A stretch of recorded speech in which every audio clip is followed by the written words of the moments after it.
আসসালামু আলাইকুম ওয়ারাহমাতুল্লাহি ওয়াবারাকাতুহু। আশা করি আল্লাহর অশেষ রহমত ও মেহেরবানিতে আপনারা সকলেই ভালো আছেন আর আপনারা দেখছেন তাকওয়া ইসলামিক টিভি। আজ আকাশটা খুব সুন্দর। আজকে আমার প্রিয় বান্ধবী ফিরোজার সঙ্গে দেখা করব, তাই আজ মনটাও খুব ভালো। মনে মনে ভাবছি আজকে হয়তো তাকে পর্দা করার জন্য দাওয়াত দেওয়া যাবে। খুব স্পেশালভাবে তাকে আজকে দাওয়াত দিব ইসলামের বিধিবিধান মেনে চলার জন্য। হে আল্লাহ, প্রতিবারের মতো এবার যেন ইসলামের বিধিবিধানকে মেনে নিতে অসম্মতি যেন না জানায়, আমিন। ও আচ্ছা, আমার পরিচয় দিতে তো ভুলে গিয়েছি। আমি সাবিহা ইসলাম, সবাই সাবিহা বলেই ডাকে। আমি স্কুলে 10ম শ্রেণীতে পড়ি, তবে আমার পরিবার ইসলামের আলোয় আলোকিত, সাথে আমিও। আমার একটি ভাই আর একটি বোন রয়েছে। আমি, বাবা মা সহ আমাদের পরিবারের সদস্য 5 জন। আমি যদিও স্কুলে পড়ি, তবে আমি বোরকা, হিজাব, নিকাব এবং হাতে পায়ে মোজা পরিধান করে স্কুলে যাই। আমরা ছোট্ট একটি গ্রামে বসবাস করি। বছরের শুরুর দিক চলছে। সাবিহা এখন তার পরিবার সহ তার বাবার কাছে ঢাকায় এসেছে। সাবিহার বাবা আদনান সাহেব ইচ্ছা করেছেন সাবিহাকে স্কুলের পাশাপাশি মাদ্রাসায় পড়াবেন, তাই সাবিহাকে মাদ্রাসায় পড়ানোর উদ্দেশ্যে ঢাকা নিয়ে আসা হয়। এই জন্য সাবিহা খুবই খুশি হয়ে আল্লাহর কাছে শুকরিয়া জানাচ্ছে। সে প্রতিদিন মাদ্রাসায় যায় কোরআন শিখতে। প্রতিদিনের মতো আজকেও মাদ্রাসায় ক্লাস করতে গিয়েছে। মাদ্রাসা থেকে আসার পথে পাশে একটা শপিং মল আছে, সেখানে ফিরোজা মিট করার জন্য ইনভাইট করেছে। সাবিহা খুব খুশি, কিন্তু মনে মনে ভয়ও পাচ্ছিল। হঠাৎ ফিরোজা কেন আসলো এখানে? আবার নতুন কোনো বুদ্ধি নিয়ে এসেছে নাকি? হে আল্লাহ, আমাকে বিপদের হাত থেকে রক্ষা করো। সাবিহা মন থেকে ফিরোজাকে বান্ধবী মনে করে, কিন্তু ফিরোজা তার সাথে ভয়ঙ্কর চক্রান্ত করে আজকাল, তাই সাবিহা ভয় পাচ্ছে। সাবিহা এসব ভাবতে ভাবতে ওই মলে এসে পৌঁছালো। সাবিহা মলের দিকে তাকিয়ে বলল, হায় আল্লাহ, এত বড় বিল্ডিং! 1 2 3 4 5 6 7 8 9, ওরে আল্লাহ রে, 10 তলা! এমন সময় ফিরোজা তার সামনে এসে বলল, ভাও, আসসালামু আলাইকুম। কিরে, ভয় পাসনি? ওয়ালাইকুম আসসালাম। কেন ভয় পাবো? আমি ভয় পাইনি। আমি আল্লাহকে ছাড়া আর কাউকে ভয় করি না, এবং কারো থেকে ভয় পাওয়ার আশাও রাখি না। বুঝলাম। কেমন আছিস? এই তো আলহামদুলিল্লাহ, খুব ভালো। তুই কেমন আছিস ফিরোজা? আমিও আলহামদুলিল্লাহ ভালো আছি। চল আমরা পুরো শপিং মলটা ঘুরে ঘুরে দেখি আর কথা বলি। চল। এই বলে সাবিহা এবং ফিরোজা দুজনে ভিতরে প্রবেশ করলো। আচ্ছা সাবিহা, তোর কি খবর? কেমন কাটছে সময়? শুনলাম তুই নাকি ঢাকায় মাদ্রাসায় ভর্তি হয়েছিস। আলহামদুলিল্লাহ, খুব ভালো আছি। সময়ও আল্লাহর রহমতে খুব ভালো কাটে। আর তুই ঠিকই শুনেছিস, আমি মাদ্রাসায় ভর্তি হয়েছি। কেন ভর্তি হয়েছিস সাবিহা? স্কুল আর পড়ালেখা করবি না? করবো তো। কোরআন শেখার জন্য ভর্তি হয়েছি। তুই জানিস আমাদের কোরআন পড়ে কত ভুল রয়েছে? অনেক তাজবিদ আমাদের অজানা, মাখরাজগুলো তো সহিভাবে হয়ই না। সেটা কেমন? বুঝলাম না তো। আমরা তো ছোটবেলায় মক্তবে কোরআন পড়েছি, আমাদের পড়ায় কিভাবে ভুল হতে পারে? আচ্ছা আমি বলছি, আমরা যে আরবি হরফগুলো উচ্চারণ করি, এই হরফগুলো সঠিকভাবে উচ্চারণ করার জন্য মাখরাজের প্রয়োজন হয়, কিন্তু আমরা মাখরাজের সম্পর্কে তেমনভাবে অবগত থাকি না। এতে করে কোরআন তেলাওয়াত করতে গেলে আমরা এক হরফের স্থানে অন্য কোনো হরফ উচ্চারণ করে ফেলি। আবার কোনো কোনো হরফের স্থানে আমরা সঠিকভাবে ওই হরফ উচ্চারণ করতেই পারি না। যেমন আমরা কোরআন তেলাওয়াত করার সময় আইনকে হামজা উচ্চারণ করি, অন্যদিকে হা, আইন এবং গয়নের উচ্চারণ তো করতেই পারি না। এছাড়া হা এবং হা এর মাঝে আমরা চেনার ক্ষেত্রে অনেক ঝামেলা সৃষ্টি করি, তবুও সঠিকভাবে চিহ্নিত করে সহিভাবে উচ্চারণ করতে পারি না। ফা, কফ, কাফ এর মাঝে চিহ্নিত করতে এবং উচ্চারণ করতে আমরা বিশাল পাহাড় সৃষ্টি করি। তাছাড়াও আমরা এখনও ত এর জায়গায় তোয়া এবং জ এর জায়গায় জোয়া উচ্চারণ করি, খ এর জায়গায় খা পড়ি এবং গয়নের জায়গায় গাইনি পড়ি, যেগুলো মারাত্মক ভুল। এই সম্পর্কে আল্লাহ তাআলা বলেন, তুমি তারতিলের সাথে কোরআন পাঠ করো তথা তাজবিদ রক্ষা করো। এই আয়াতের অর্থ দ্বারা বোঝানো হয়েছে কোরআন শরীফ তারতিলের সহিত পড়া ফরজ। এই তারতিলকে কারি সাহেবগণ ভাষায় তাজবিদ বলেন, অর্থাৎ প্রত্যেক হরফকে তার মাখরাজ হতে সিফাত অনুযায়ী পড়া বা আদায় করাকে কেরাতের ভাষায় তারতিল বা তাজবিদ বলে। ও আচ্ছা, সেটা না হয় বুঝলাম, তবে আমরা তো স্কুলে পড়ি, আমাদের কোরআন শিখে কী লাভ হবে? তাছাড়া যেহেতু আমরা অর্থও জানি না। আল্লাহু আকবার, আল্লাহু আকবার, আল্লাহু আকবার। সাবিহা, এই সাবিহা, তুই তো সিঁড়ি দিয়ে ওঠার সময় আল্লাহু আকবার বলতি, তাহলে এখন লিফট দিয়ে ওঠার সময় আল্লাহু আকবার কেন বলছিস? বলছি, শোন তাহলে। সিঁড়ি, লিফট কিংবা মই যেটাই হোক, সেটা বিষয় না। বিষয় হলো যে কোনো কিছুর মাধ্যমে ওপরে ওঠার সময় আল্লাহু আকবার বলা সুন্নাত। শুধু তাই নয়, নিচের দিকে নামার সময় সুবহানাল্লাহ এবং সমান জায়গায় হাঁটার সময় লা ইলাহা ইল্লাল্লাহ বলাটা সুন্নাত। আর হ্যাঁ, আমাদের জন্য 5 ওয়াক্ত নামাজ আল্লাহ তাআলা ফরজ করে দিয়েছেন। তাই আমাদের নামাজ পড়ার জন্য অবশ্যই কোরআন পড়া জানাটা খুবই জরুরি। নামাজের মধ্যে যে সমস্ত সূরা, তাসবিহ, কিরাত পাঠ করি তা সহিহ হওয়া ফরজ। এমনকি বৈঠকে যা যা পাঠ করি তাও সহিহ হওয়া ফরজ। যদি সহি করে না পড়ি তাহলে নামাজ সহিশুদ্ধ হবে না। নামাজে অশুদ্ধ পড়ার কারণে গুনাহ হয়। আমরা এত কষ্ট করে যদি নামাজ আদায় করি তাও আবার অশুদ্ধভাবে, তাহলে আমাদের কী লাভ? তার জন্য কি কোরআন সহিভাবে তেলাওয়াত করা জরুরি নয়? অবশ্যই জরুরি। তুই একদম ঠিক কথাই বলেছিস সাবিহা, এরকমটা কখনোই ভেবে দেখিনি। ভেবে দেখাটাও যেমন দরকার, তেমন করে আরও কিছু জানা দরকার। কোরআন অর্থসহ তেলাওয়াত করলে সওয়াব ও মর্যাদা বৃদ্ধি পায়। তাছাড়া রাসূল সাল্লাল্লাহু আলাইহি ওয়াসাল্লাম বলেছেন, কোরআন শরীফ তেলাওয়াত সর্বোত্তম ইবাদত, বুখারী শরীফ। এছাড়াও কোরআন তেলাওয়াতের আরও অনেক ফজিলত রয়েছে। যেমন রাসূলুল্লাহ সাল্লাল্লাহু আলাইহি ওয়াসাল্লাম বলেছেন, তোমাদের মধ্যে সর্বোত্তম ওই ব্যক্তি যিনি নিজে কোরআন শিক্ষা করেন এবং অপরকে শিক্ষা দেয়। তোমরা সর্বদা কোরআন শরীফ তেলাওয়াত করতে থাকো, কেননা যারা রীতিমতো কোরআন তেলাওয়াত করে কিয়ামতের দিন কোরআন শরীফ তাদের জন্য সুপারিশ করবে, অর্থাৎ দোজখের আযাব থেকে বাঁচবে। যে ব্যক্তি কোরআন শরীফের একটি হরফ পড়ে সে একটি নেকি লাভ করে এবং একটি নেকি 10 নেকির সমান। যে ব্যক্তি কোরআন শরীফ শিক্ষা করে এবং তদানুযায়ী আমল করে, আল্লাহ তাআলা কিয়ামতের দিন তার পিতামাতাকে এমন একটি নূরের মুকুট উপহার দিবেন যার আলো সূর্যের আলোর চেয়েও অধিক উজ্জ্বল হবে। যার অন্তরে কোরআন শরীফের কিছু অংশ নেই সে যেন একটা উজাড় ঘর। এখন তুই নিজে এই হাদিসগুলি থেকে বুঝিয়ে বল, কোরআন শিক্ষা করা কি প্রয়োজন কিনা, আর আল্লাহ তাআলার সন্তুষ্টির উদ্দেশ্যে কোরআন পড়ার জন্য অর্থ না জানাটা অধিক প্রয়োজনীয় কিনা। সুবহানাল্লাহ, কত সুন্দর হাদিস। আমি আমার ভুল বুঝতে পেরেছি যে আল্লাহ তাআলার সন্তুষ্টির জন্য কোরআন তেলাওয়াত করতে গেলে অর্থ জানাটা অধিক প্রয়োজন নয়। ইনশাআল্লাহ আমিও কোরআন শেখার চেষ্টা করব। ফিরোজা, একটা কথা বলবো? সাবিহা খুব নরম গলায় প্রশ্নটা করলো। ফিরোজা বলল, প্রশ্ন করবি তো ভালো কথা, তবে তুই প্রশ্ন করার আগে আমি একটা কথা বলবো। আচ্ছা, একটা না, 2টা বল। সত্যি বলছিস তো? 2টাই বলতাম? তাহলে আমি 2টাই বলবো। সত্যি বলছি। আমি তোর মতো তোর দেখা দেখি 2টা নিয়ত করেছি। সাবিহা, তুই বলেছিলি কোনো ভালো কাজ করার আগে এবং মান্য করার আগে নিয়ত করতে হয়, তাও খাঁটি নিয়ত। এতে করে অনেক বরকত এবং সওয়াব হয়। তাছাড়া ওই ভালো কাজ করতে এবং মানতে এবং পালন করতে আল্লাহ সহজ করে দেয়। তাই আমি 2টা খাঁটি নিয়ত করেছি। প্রথম হচ্ছে, আমি এখন থেকে পর্দা করব। সত্যি ফিরোজা? সত্যি। আরে আমি তো এটাই চেয়েছিলাম তোর থেকে। আল্লাহর কাছে এই জন্য কতবার দোয়া করেছি, আল্লাহ তাহলে কবুল করলেন আমার দোয়া। আলহামদুলিল্লাহ, সুম্মা আলহামদুলিল্লাহ। আর দ্বিতীয়টা কি, তাড়াতাড়ি বল। আরে বলছি, আমি যেটা বলবো সেটা তোকে বিশ্বাস করতে হবে, তাহলে বলবো। আচ্ছা, বিশ্বাস করব, তাও সব সময়ের মতো। এবার বল।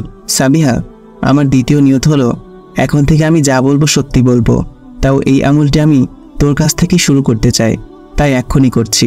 আমি তোকে এখন একটা সত্যি কথা বলবো, সেটা হলো আমি তোর কোনো ক্ষতি করতে চাইনি আর কখনো চাইবও না। আমি থাকতে তোর কোনো ক্ষতিও হতে দেব না। তুই আমাকে হয়তোবা ওই ব্যাপারে ভুল বুঝেছিস, সন্দেহ হয়তোবা করেছিস, কিন্তু তুই যাকে তোর বিপদ মনে করিস সেটা আমি নই, সেটা হলো হাবিবা। তোর সাথে এতদিন স্কুলে যা হয়েছে সেটার জন্য হাবিবা দায়ী। আবিরের সঙ্গে মিলে হাবিবা এর চাইতেও মারাত্মক প্ল্যান করেছিল, কিন্তু আমার জন্যই তা সক্ষম হয়নি। প্রতিবার আমাকে অপরাধী হিসেবে তোর সামনে প্রমাণ দিয়ে হাবিবা ভালো সেজে থাকতো এই কারণেই। সে ভেবেছে আমাকে এভাবে দোষী প্রমাণ করতে থাকলে তুই হয়তোবা আমার সাথে বন্ধুত্ব শেষ করে দিবি, কিন্তু তুই তো তেমন কিছুই করিস না। আল্লাহ ভালো জানেন এখন আবার কি প্ল্যান করে। সত্যিটা শুনে সাবিহা তো মাথায় হাত দিয়ে হেলে দুলে পড়ে যাচ্ছিল। সাবিহা, নিজেকে নিয়ন্ত্রণ কর। আচ্ছা ফিরোজা, তুই এতদিন সত্যিটা কেন বলিসনি? ফিরোজা চুপ হয়ে গেল। বল না, কেন বলিসনি? আমি বলতে পারবো না। কেন পারবি না? বলতে হবে তোকে পুরো সত্যিটা বলতে হবে, তাড়াতাড়ি বল। সাবিহা ঝাঁঝালো কণ্ঠে ফিরোজাকে বলতে বলল। ফিরোজা কাঁপা কাঁপা গলায় বলতে শুরু করলো। হাবিবা হুমকি দিয়েছিল। সে বলেছে, আমি যদি তোকে সত্যিটা বলে দেই তাহলে সে তোকে মেরে ফেলবে। সাবিহা ফিরোজাকে জড়িয়ে ধরল। দুজনের চোখ থেকে পানি ঝরছে। সাবিহা বলল, আল্লাহ ভরসা, আমার আল্লাহ আমার সাথে আছেন, আমার কোনো ভয় নেই। আল্লাহর ইচ্ছা এতদিন কোনো ক্ষতি করতে পারেনি, সামনেও কোনো ক্ষতি করতে পারবে না। আচ্ছা, এসব নিয়ে পরে ভাববো, আমাদের বাসায় চল, অনেক দেরি হয়ে গেছে। মা হয়তো আমার অপেক্ষা করছেন। না সাবিহা, বাবা বাসায় যাওয়ার জন্য গাড়ি নিয়ে হয়তো অপেক্ষা করছেন। আমি শুধু তোর সাথে দেখা করার জন্য বাবাকে সঙ্গে করে এখানে এসেছি। এখন আমাকে যেতেই হবে। বাড়িতে যেতে যেতে অনেক রাত হয়ে যাবে। এমনিতে অনেক দেরি হয়ে গেছে, আর দেরি করতে চাই না। তাছাড়া তুই তো ক্লাসের সবচেয়ে ভালো ছাত্রী, তাই তুই ক্লাস না করলেও চলবে, কিন্তু আমার তো ক্লাস করতেই হবে। ফিরোজা, কি বললি তুই? তোর রুল 1, আর তুই আমাকে এভাবে বলছিস? দাঁড়া, দেখাচ্ছি মজা। এই বলে সাবিহা এবং ফিরোজা একটু দুষ্টুমি করল। দুষ্টুমির মাঝেই সাবিহা চুপ হয়ে দাঁড়িয়ে গেল এবং বলতে শুরু করলো, ফিরোজা, তুই তো এখন নিশ্চয়ই বুঝতে পারছিস আমি কেন ঢাকায় আসতে বাধ্য হয়েছি। না, বুঝি নাই, তুই বুঝিয়ে বল। জানিস, তবু আবার জানতে চাইছিস? আচ্ছা বলছি। প্রথমত স্কুলের ওসব ঝামেলা থেকে মুক্ত হতে চেয়েছিলাম। দ্বিতীয়ত আমার কোরআন শেখারও ইচ্ছা ছিল, তাই দুটোই কাজে লাগাচ্ছি। ফিরোজা, জানিস আমার ইচ্ছে করে স্কুলে আর যেতাম না, কিন্তু আমার বড় আপুর কারণে স্কুলে পড়তে হচ্ছে। কাউকে কিছু বলতে পারছি না, সবাই চিন্তা করবে ভেবে। আপু বলেছেন এসএসসি এক্সাম দিয়ে তারপর মাদ্রাসায় পড়াবেন।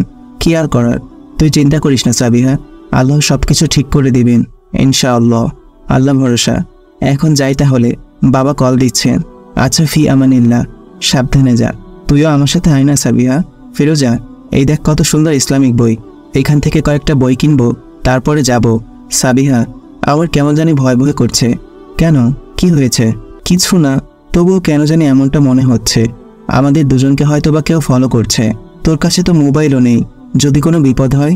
তুই শুধু শুধু ভয় পাচ্ছিস। আল্লাহ ভরসা। আচ্ছা থাক তাহলে, আমি যাই। আল্লাহ হাফেজ। ফিরোজা চলে গেল। সাবিহা খুশি মনে বাসায় যাওয়ার জন্য ভাড়ার টাকা রেখে বাকি টাকা দিয়ে 3টি কিতাব মানে ইসলামিক বই কিনে নিল। সাবিহা এবার বাসায় ফেরার জন্য প্রস্তুত হলো। সাবিহা এবং ফিরোজা তার এতক্ষণে 10ম তলায় ছিল। সাবিহা নিচে নামতে শুরু করলো। নামছে আর সুবহানাল্লাহ পাঠ করছে। 8ম তলায় আসার পর সাবিহার মনে কেমন যেন ভয় লাগা শুরু হলো। তার কেমন জানি সন্দেহ হচ্ছে, ফিরোজা যা বলেছে সত্যি নয় তো? আসলে কেউ আমাকে ফলো করছে না তো? 7ম তলায় আসলো। এবার সাবিহা প্রস্তুত। সাবিহা এক থাবায় ধরে ফেললো ফলোয়ারকে। এ কি, তুই? আমি। আসসালামু আলাইকুম। ওয়ালাইকুম আসসালাম। কি হলো, চমকে গেলি নাকি? ফিরোজা দেখা করতে পারবে আর আমি পারবো না বুঝি? পারবি তো। আমি তোকে সেরকম কিছু বলতে চাইনি, আর আমি তো মজা করছিলাম। সাবিহা, কেমন লাগলো আমার সারপ্রাইজটা? হ্যাঁ, ভালো লেগেছে। সাবিহা, তুই আমাকে দেখে খুশি না? হ্যাঁ, তোকে দেখে আমি অনেক খুশি হয়েছি। আচ্ছা চল তাহলে ওই খালি জায়গাটায় একটু দাঁড়াই। না রে, সময় খুব কম, তুই আমাদের বাসায় চল, বাসায় গিয়ে গল্প করব। একটু দাঁড়াই প্লিজ। আচ্ছা ঠিক আছে। এই বলে দুজনে বারান্দার মতো কিছুটা দেখতে বেশ ফাঁকা এই জায়গাটা এসে দাঁড়ালো। সামনে দাঁড়িয়ে শহরের কোলাহল দৃশ্য এবং উঁচু নিচু বিল্ডিং দেখতে শুরু করলো। কেমন আছিস তুই? সাবিহা নরম গলায় জবাব দিল, আলহামদুলিল্লাহ, ভালো আছি রে। তুই কেমন আছিস? ভালো আছি। তুই তো ঢাকা এসে আমাদেরকে ভুলেই গিয়েছিস।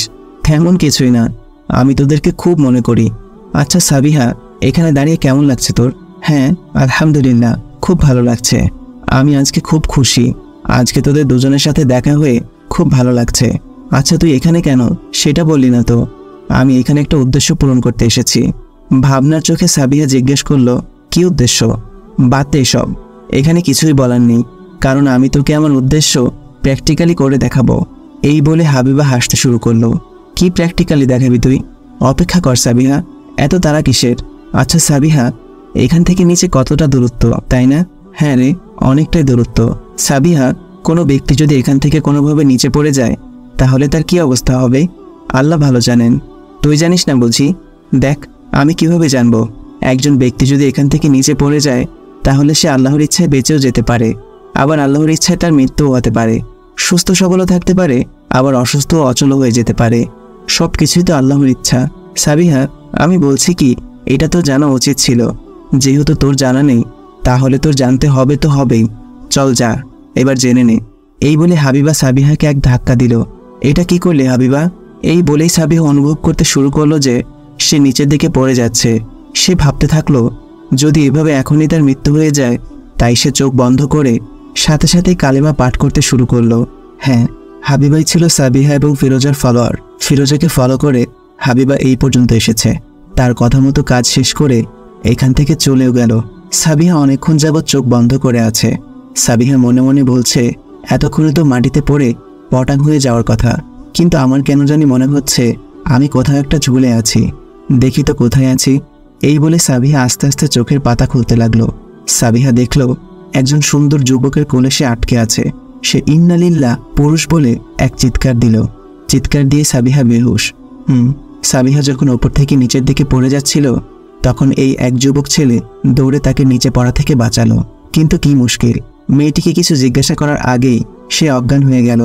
কিন্তু কেন অজ্ঞান হলো আর এত জোরে চিৎকারই বা কেন দিল সেটাই বুঝতে পারল না ছেলেটি। এইসব কাণ্ড দেখে আশেপাশের লোকজন ভিড় জমাতে শুরু করলো। ছেলেটি তখন বুদ্ধি করে তাড়াতাড়ি তার বোনকে বলল, তানিয়া তুই তাড়াতাড়ি এই মেয়েটির সামনে এসে দাঁড়া, এই মেয়েটিকে আড়াল করে রাখ, আর হ্যাঁ তুই আমার দিকে ফিরে দাঁড়া যাতে তার কোনো অসুবিধা না হয়। আচ্ছা ভাইয়া। ছেলেটি সবাইকে উদ্দেশ্য করে বলল, প্লিজ কেউ আমাদেরকে ভিডিও করবেন না দয়া করে, দেখতেই তো পাচ্ছেন আমরা ইসলামী এবং ধার্মিক পরিবারের, দয়া করে আপনারা চলে যান প্লিজ। এই বলে ছেলেটি মেয়েটিকে কোলে করে তার গাড়িতে নিয়ে গেল। ছেলেটি সাদিয়াকে সিটে বসিয়ে তানিয়াকে বলল, তুই একটু ওনার চোখে মুখে পানি দিয়ে দেখতো জ্ঞান ফিরে কিনা।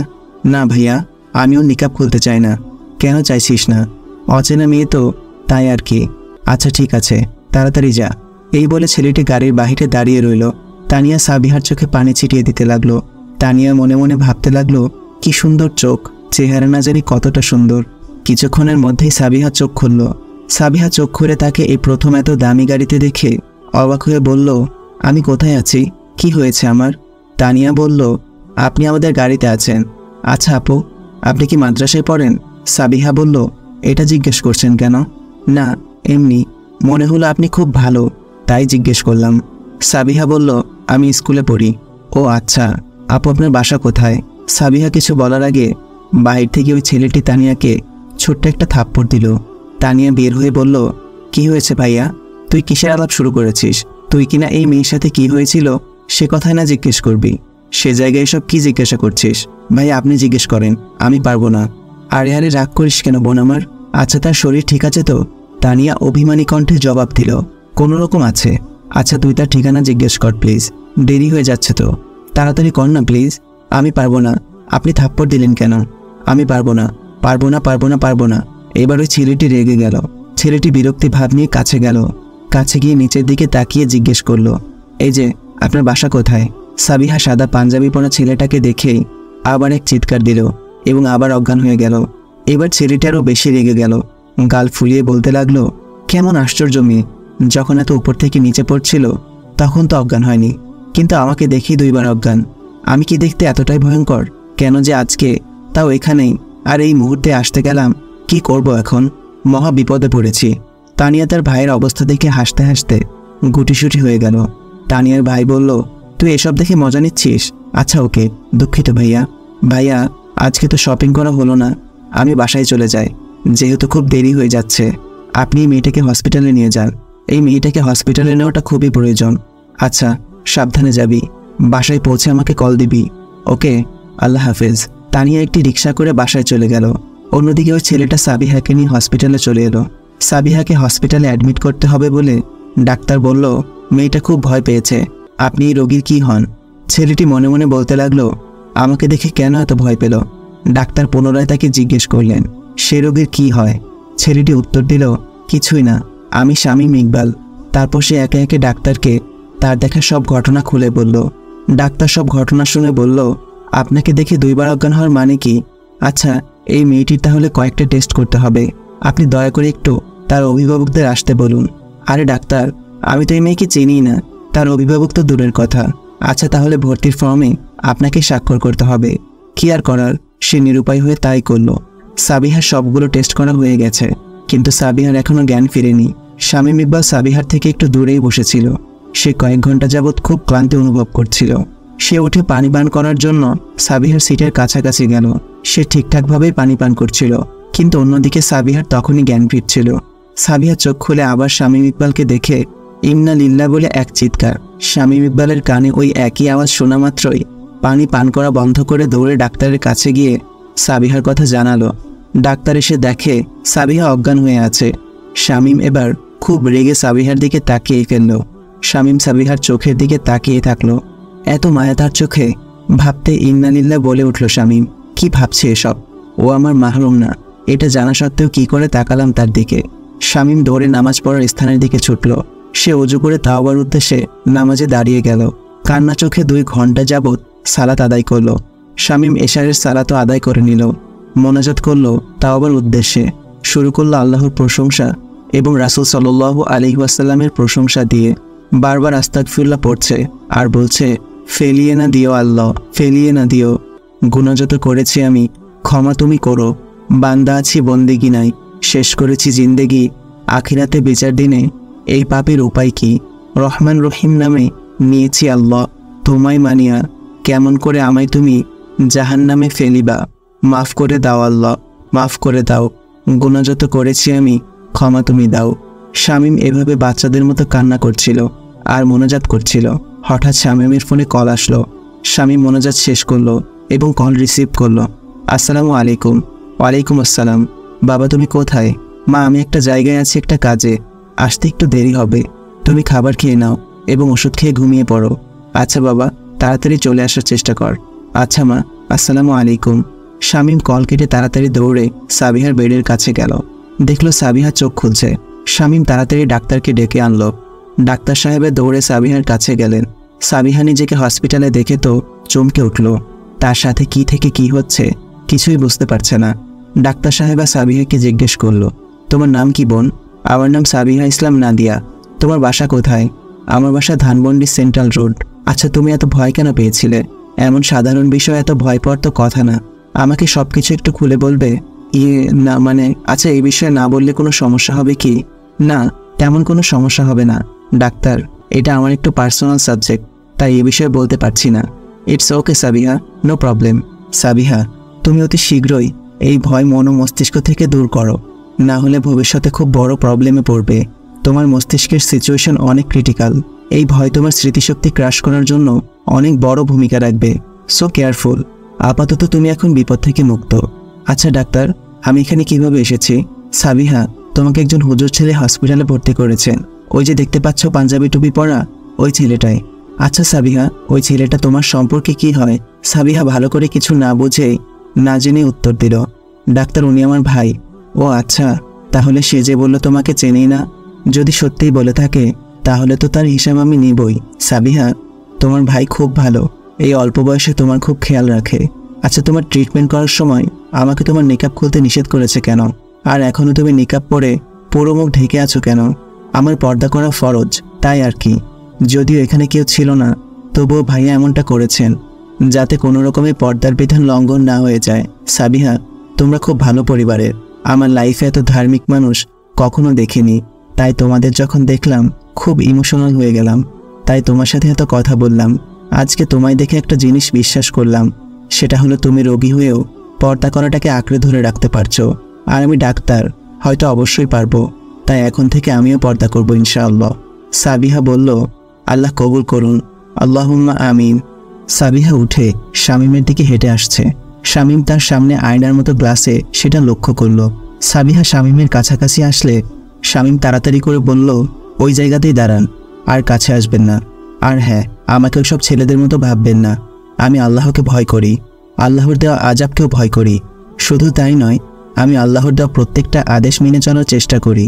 সাবিহা থ হয়ে দাঁড়িয়ে রইল এবং বুঝতে পারল এটা তার ভাই নয়, কারণ তার ভাইয়ের গলার কণ্ঠ এমন নয়। তাহলে উনি কে? সাবিহা কিছু বলে ওঠার আগেই আবারও শামীম বলল, দেখুন ভয় পাওয়ার কারণ নেই, সামনের দিকে ফিরছি, দয়া করে আর অজ্ঞান হবেন না প্লিজ। এই বলে শামীম সাবিহার দিকে ফিরল। সাবিহা পুরোই অবাক। সাবিহা এক নজর শামীমের দিকে তাকানোর সাথে সাথে নিচের দিকে চোখ নামিয়ে নিল। সাবিহা বলতে লাগলো, আপনি তো ওই গাড়িওয়ালা ছেলেটা, তাই না? আর আপনি আমাকে নিচে পড়ে যাওয়া থেকে রক্ষা করেছেন। আমি আপনাকে হসপিটালে ভর্তি করিয়েছি। সাবিহা খুব চিন্তায় পড়ে গেল। শামীম নিচের দিকে তাকিয়ে বলতে লাগলো, কি হয়েছে আপনার? সাবিহা শুকনো গলায় জবাব দিল, আমার কাছে কোনো টাকা নেই, আমি কিভাবে হসপিটালের বিল পরিশোধ করব? আপনি চিন্তা করবেন না, সমস্যা নেই, আমি সব বিল পরিশোধ করে দিয়েছি। জাযাকাল্লাহ। এটা কোন জায়গা? সাবিহা জিজ্ঞেস করল। আমরা আদ্দিন মেডিকেল কলেজ হসপিটালে আছি, এই হসপিটালটি মগবাজারে অবস্থিত। সাবিহা আবারও প্রশ্ন করল, এখান থেকে ধানমন্ডি কত দূর? শামীম বলল, অনেক দূর। সাবিহা কিছুটা নার্ভাস হয়ে বলল, আপনি এত দূরে আমাকে আনতে গেলেন কেন? দেখুন আমি পাশেই থাকি, আমার বাসা এখান থেকে অল্প একটু দূরে। আপনার যে অবস্থা দেখেছি তাই আমার এই হসপিটালটাই বেস্ট মনে হয়েছে। তাই এখানে নিয়ে এসেছি। অন্য হসপিটালে নিলে হয়তো আপনার ঘুমিয়ে রাত দিন পার করতে হতো, কারণ এই হসপিটালের তুলনায় অন্য হসপিটালে পুরুষদের সংখ্যা অধিক বেশি, আর আপনি তো পুরুষ দেখলেই পুরুষ বলে চিৎকার করে অজ্ঞান হয়ে পড়েন। সাবিহা কিছুটা রেগে বলল, আপনি আমার প্রশংসা করছেন নাকি বদনাম করছেন? শামীম একটু হেসে জবাব দিল, হয়তোবা দুটোই। সাবিহা রেগে হনহন করে হাঁটা আরম্ভ করলো, কিন্তু সাবিহা বাইরে গিয়ে কান্না শুরু করলো। শামীম সাবিহার রাগের অবস্থা দেখে এক পর্যায়ে মুচকি হাসা শুরু করলো।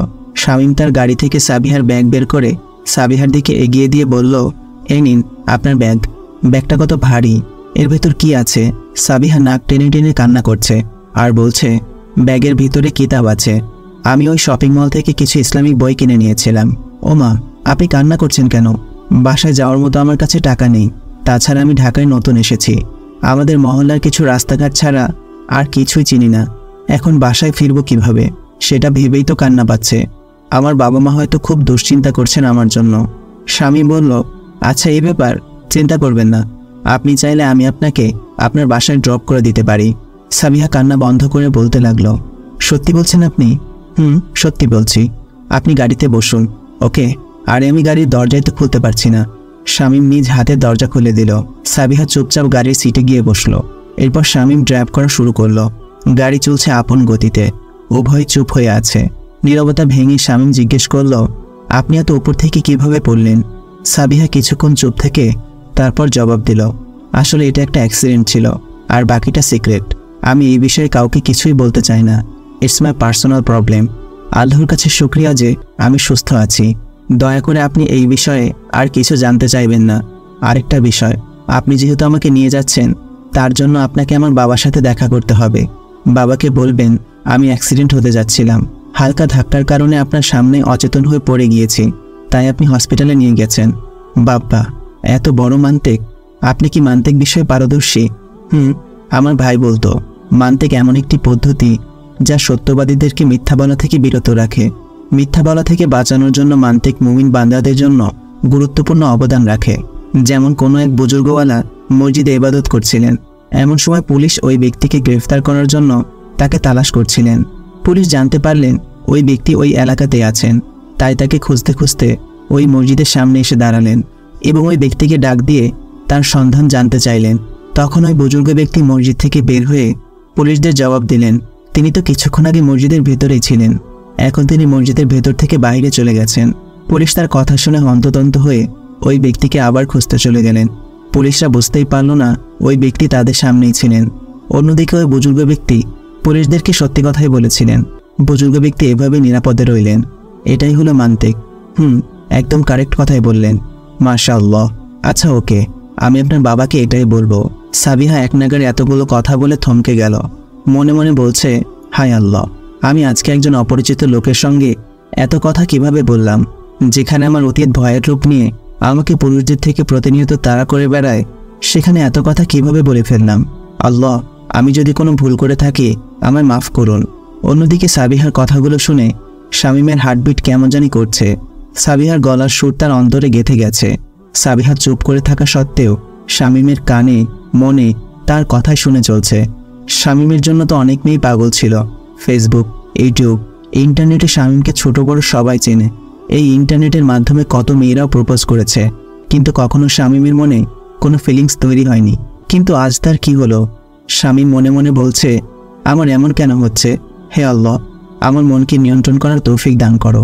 সাবিহা বলতে শুরু করলো, এই যে এই রোডটাতে গাড়ি নিন, এখানে আমার বাবার দোকান, ওই যে আমার বাবা। সাবিহা ছটফট শুরু করলো তার বাবার চিন্তিত মুখ দেখে। শামীম বলল, শান্ত হন। শামীম এবং সাবিহা আদনান সাহেবের দোকানে গেল। আদনান সাহেব সাবিহাকে দেখে বলে উঠল, মা কোথায় ছিল এতক্ষণ? কত চিন্তা করছিলাম তোমাকে নিয়ে। কি হয়েছে তোমার? বাবা, আলহামদুলিল্লাহ, আমি ঠিক আছি বাবা।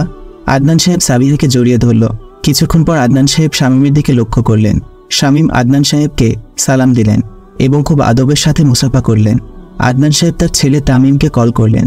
তামিমকে জানালেন সাবিহা দোকানে এসে পৌঁছেছে, তাকে যেন সে এসে বাসায় নিয়ে যায়। আদনান সাহেব শামীমকে একটা চেয়ার টেনে বসতে দিলেন। সে খুব লজ্জা নিয়ে বসল। সাবিহা শিখিয়ে দেওয়া কথা মতো শামীম সব কথা খুলে বলল আদনান সাহেবকে। আদনান সাহেব শামীমের জন্য কিছু খাবারের ব্যবস্থা করলেন। এতক্ষণে সাবিহা তামিমের সঙ্গে চলে গিয়েছে বাসায়। আদনান সাহেব শামীমের পারিবারিক সম্পর্কে কিছু প্রশ্ন করলেন। শামীম বলল, আমার নাম শামীম ইকবাল, আমার 2টি বোন আর আমি। আমার মা আছেন, একটু বয়স্ক আর কি। বাবা দুনিয়াতে বেঁচে নেই। পরিবারকে দেখাশোনার জন্য আমি প্রথমে ছোটোখাটো ব্যবসা শুরু করি। আল্লাহর বরকতের উসিলায় ব্যবসার উন্নতি হয়। তারপর আমার বড় বোনকে বিবাহ দেই। তবে এখন বর্তমানে আমি একজন বড় ব্যবসায়ী এবং শিল্পীও বটে। আমি বর্তমানে গজল করার মধ্যেই সময় বেশি দেই। আদনান সাহেব বললেন, তুমি কি পড়াশোনা করতে পারোনি তাহলে? আল্লাহর রহমতে করেছি। ব্যবসা করার ফাঁকে ফাঁকে আমি মাদ্রাসায় পড়াশোনা চালিয়ে যাই। গত বছর আমি পড়াশোনা শেষ করি। আদনান সাহেব শামীমের পরিচয় জেনে মনে মনে খুব এক্সাইটেড হয়ে গেল আর মনে মনে বলতে লাগলো, সাবিহার জন্য এমন একটা ছেলে হলে কল্যাণ হতো। ভাবনার ঘোর কাটিয়ে আদনান সাহেব বলল, মাশাআল্লাহ, খুব ভালো, আল্লাহ তোমার কল্যাণ করুন, আল্লাহুম্মা আমিন। শামীম আদনান সাহেবের কাছ থেকে বিদায় নিয়ে চলে গেল। আজ 15 দিন যাবৎ তানিয়া লক্ষ্য করছে, শামীম যখনই একা গজল প্র্যাকটিস করতে যায় তখনই কেমন জানি ভাবনায় ডুবে যায়। ভাবনা থেকে ফিরে এলে আবার নামাজে দাঁড়ায়, মোনাজাত করে। কয়েকদিন ধরে কেন জানি অনবরত রোজাও রাখছে। এমনটা আগে কখনোই করেনি। কি হলো তার ভাইয়ার? অন্যদিকে সাবিহা শামীমের কথা মনে পড়তেই শুধু আফসোস করে বেড়াতো, কারণ আল্লাহর ইচ্ছায় যে ছেলেটি তার জীবন বাঁচিয়েছে তাকে একবারও প্রাণভরে শুকরিয়া জানাতে পারল না। সাবিহা খোঁজ নিয়ে জানতে পারে হাবিবা ফিরোজাকে ফলো করে ঢাকায় এসেছিল। হাবিবা সাবিহা এবং ফিরোজার সব কথা শুনে নিয়েছিল, কিন্তু এসব ঘটনার কারণে হাবিবা সাবিহাকে কেন মারার সিদ্ধান্ত করল সেটা এখনও সাবিহা বুঝতে পারছে না। শামীম আজ খুব অস্থির, কারণ সে কাল রাতে ঠিক করে ঘুমাতেই পারেনি। দিন যত যাচ্ছে সাবিহার গলার কণ্ঠ তাকে তত বেশি তাড়া করে বেড়ায়। যদিও সাবিহা তার সঙ্গে কর্কশ কণ্ঠেই কথা বলেছে, তবুও কেন সাবিহার কণ্ঠের মায়ায় সে ডুবে আছে, ভুলতেই পারছে না তার বলা কথাগুলো। রাত যত যায় তার ঘুম ততই কম হচ্ছে। শামীম ঘুমাতে গেলেই সাবিহার সেই বন্ধ করা 2টি মায়াবী চোখ তাকে তাড়া করে বেড়ায়। শামীম এত পেরেশানির কারণে আমল, নফল নামাজ, মোনাজাত, জিকির, তাসবিহ এসব কিছু আদায় করার পরিমাণ বাড়িয়ে দিয়েছে।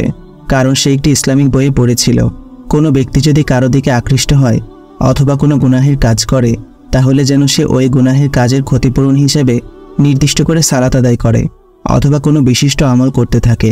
এতে করে তার মাঝে ওই গুনাহের আসর কম হবে। কিন্তু শামীম চেষ্টা করার পরও কিছুই পরিবর্তন হচ্ছে না। একের পর এক দোয়াও করে যাচ্ছে, তবু এই পেরেশানি দূর হচ্ছে না। শামীম এক পর্যায়ে তানিয়াকে সবকিছু খুলে বলল। সবকিছু শুনে বলতে লাগলো, সম্ভবত আপনি ওই মেয়েকে ভালোবেসে ফেলেছেন। আচ্ছা ভাইয়া, ওই মেয়ের নাম কি? জানি না রে, আমি হসপিটালের রেজিস্ট্রেশন ফাইল এবং ভর্তির ফাইলে ওই মেয়ের নাম তানিয়া দিয়েছি। ভাইয়া, আপনি আমার নামটা ছাড়া আর কোনো নাম পেলেন না বুঝি? আপনি তার সাথে কত কথা বলেছেন, কিন্তু নামটা একটা বারও জিজ্ঞাসা করতে পারলেন না। তখন যদি জানতাম তোকে তার নাম বলতে হবে তাহলে তো ঠিকই জেনে নিতাম, তবে তুইও তো জিজ্ঞেস করতে পারতি। আরে ভাইয়া, আমি যদি জানতাম আপনি ওই মেয়েকে ভালোবেসে ফেলবেন তাহলে তো অবশ্যই জিজ্ঞেস করতাম। কি বললি তুই? সত্যি তো বলেছি, এতে রাগ দেখানোর কি আছে? কথাটি বলেই তানিয়া ভেঙচি কাটল। আচ্ছা তানিয়া, এমন ফিলিংসকে কি ভালোবাসা বলে? জানি না ভাইয়া, তবে আমার ফ্রেন্ডস জাকিয়া বিবাহের পর তার স্বামীকে নিয়ে সবসময় এমন স্বপ্ন দেখত এবং সারাক্ষণ তার স্বামীর কথা ভাবত, প্রচুর গল্প করত। জাকিয়া বলেছিল তার স্বামীকে খুব বেশি ভালোবেসে ফেলেছে। আমি তো সেই অনুসারেই বললাম আর কি। শামীম তানিয়ার কথাগুলো শুনে চিন্তায় মশগুল হয়ে গেল। শামীম তাড়াতাড়ি সালাতুল হাজতের জন্য জায়নামাজে দাঁড়িয়ে গেল। লম্বা সময় ধরে খুব ধীর গতিতে সালাত আদায় করল। কান্না ভেজা চোখে সেজদা দিয়ে প্রার্থনা করা শুরু করল। হে আল্লাহ, মহাপরাক্রমশালী আল্লাহ, তুমি তো উত্তম ফয়সালা দানকারী, তুমি তো আমার একমাত্র সাহায্যকারী। এখন তোমার সাহায্য ছাড়া আমি বড় অসহায়, দয়া করে আমার জন্য উত্তম ফয়সালা করো। এই বলে কান্না শুরু করল। সেজদাতেই শামীম কান্না করতে করতে ঘুমিয়ে পড়ল। শামীম, এই শামীম, উঠো তাড়াতাড়ি, এশারের সালাত আদায় করবে না? তাড়াতাড়ি উঠে পড়ো। শামীমের ঘুম ভাঙল। শামীম, তুমি সেজদায় ঘুমিয়ে পড়লে কিভাবে?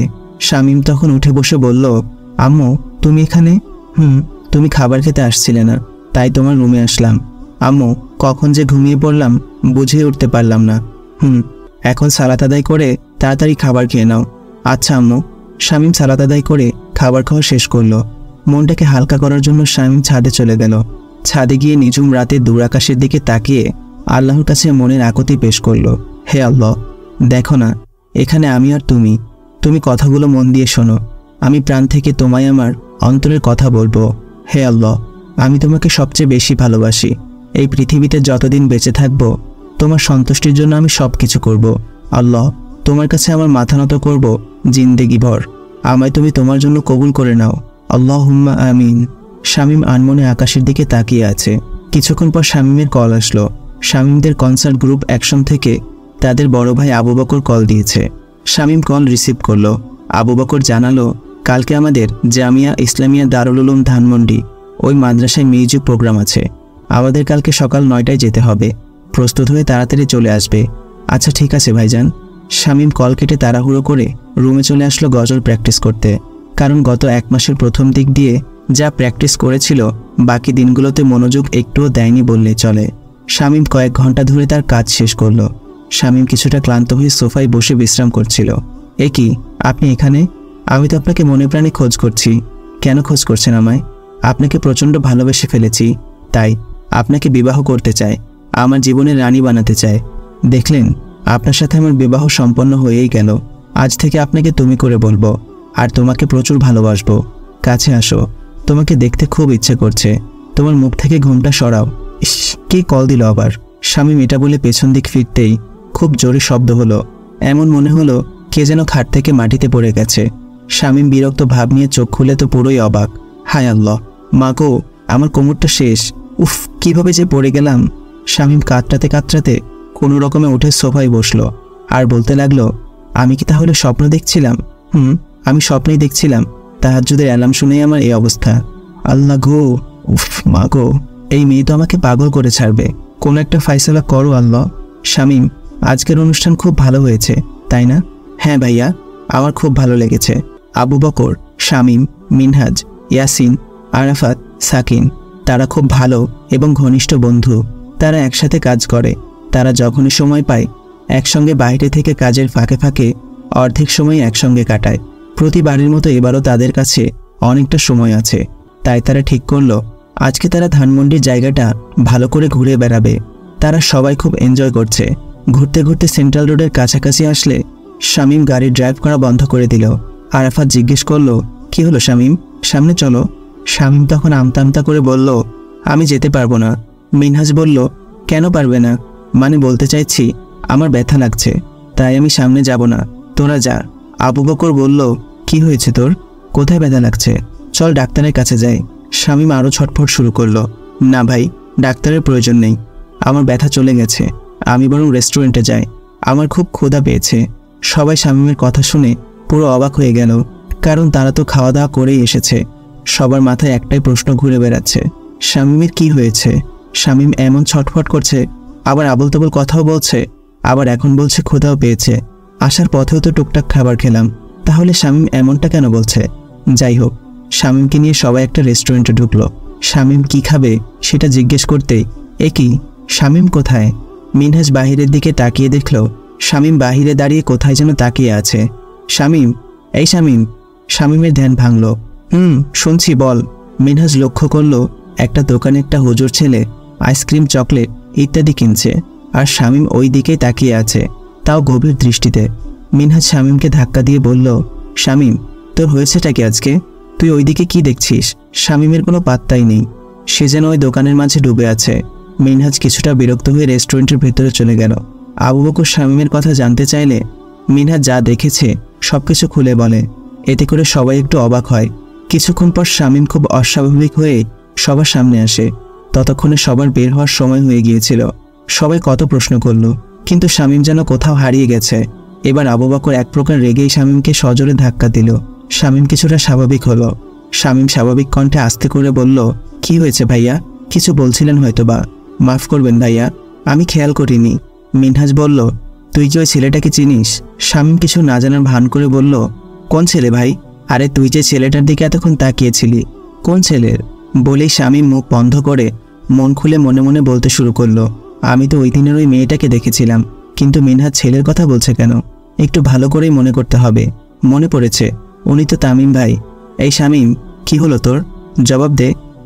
বলছি, ওই ছেলেটা আমার দুঃসম্পর্কের ভাই, কিন্তু আমার যে ব্যথা তাই দেখা করিনি। যদি ব্যথা বেড়ে যায়? আচ্ছা, খুব দেরি হয়ে যাচ্ছে, চলেন যাই। শামীম আজকে খুব ঝামেলায় পড়ে গেছে, কি রেখে কি চিন্তা করবে কিছুই বুঝতে পারছে না। তানিয়াকে ডাক দিয়ে শামীমের রুমে তাড়াতাড়ি আসতে বলল। তানিয়া তার মায়ের কাছে বসে ইসলামিক বই পড়ছিল এবং তার মাকে শোনাচ্ছিল প্রতিদিনের মতো।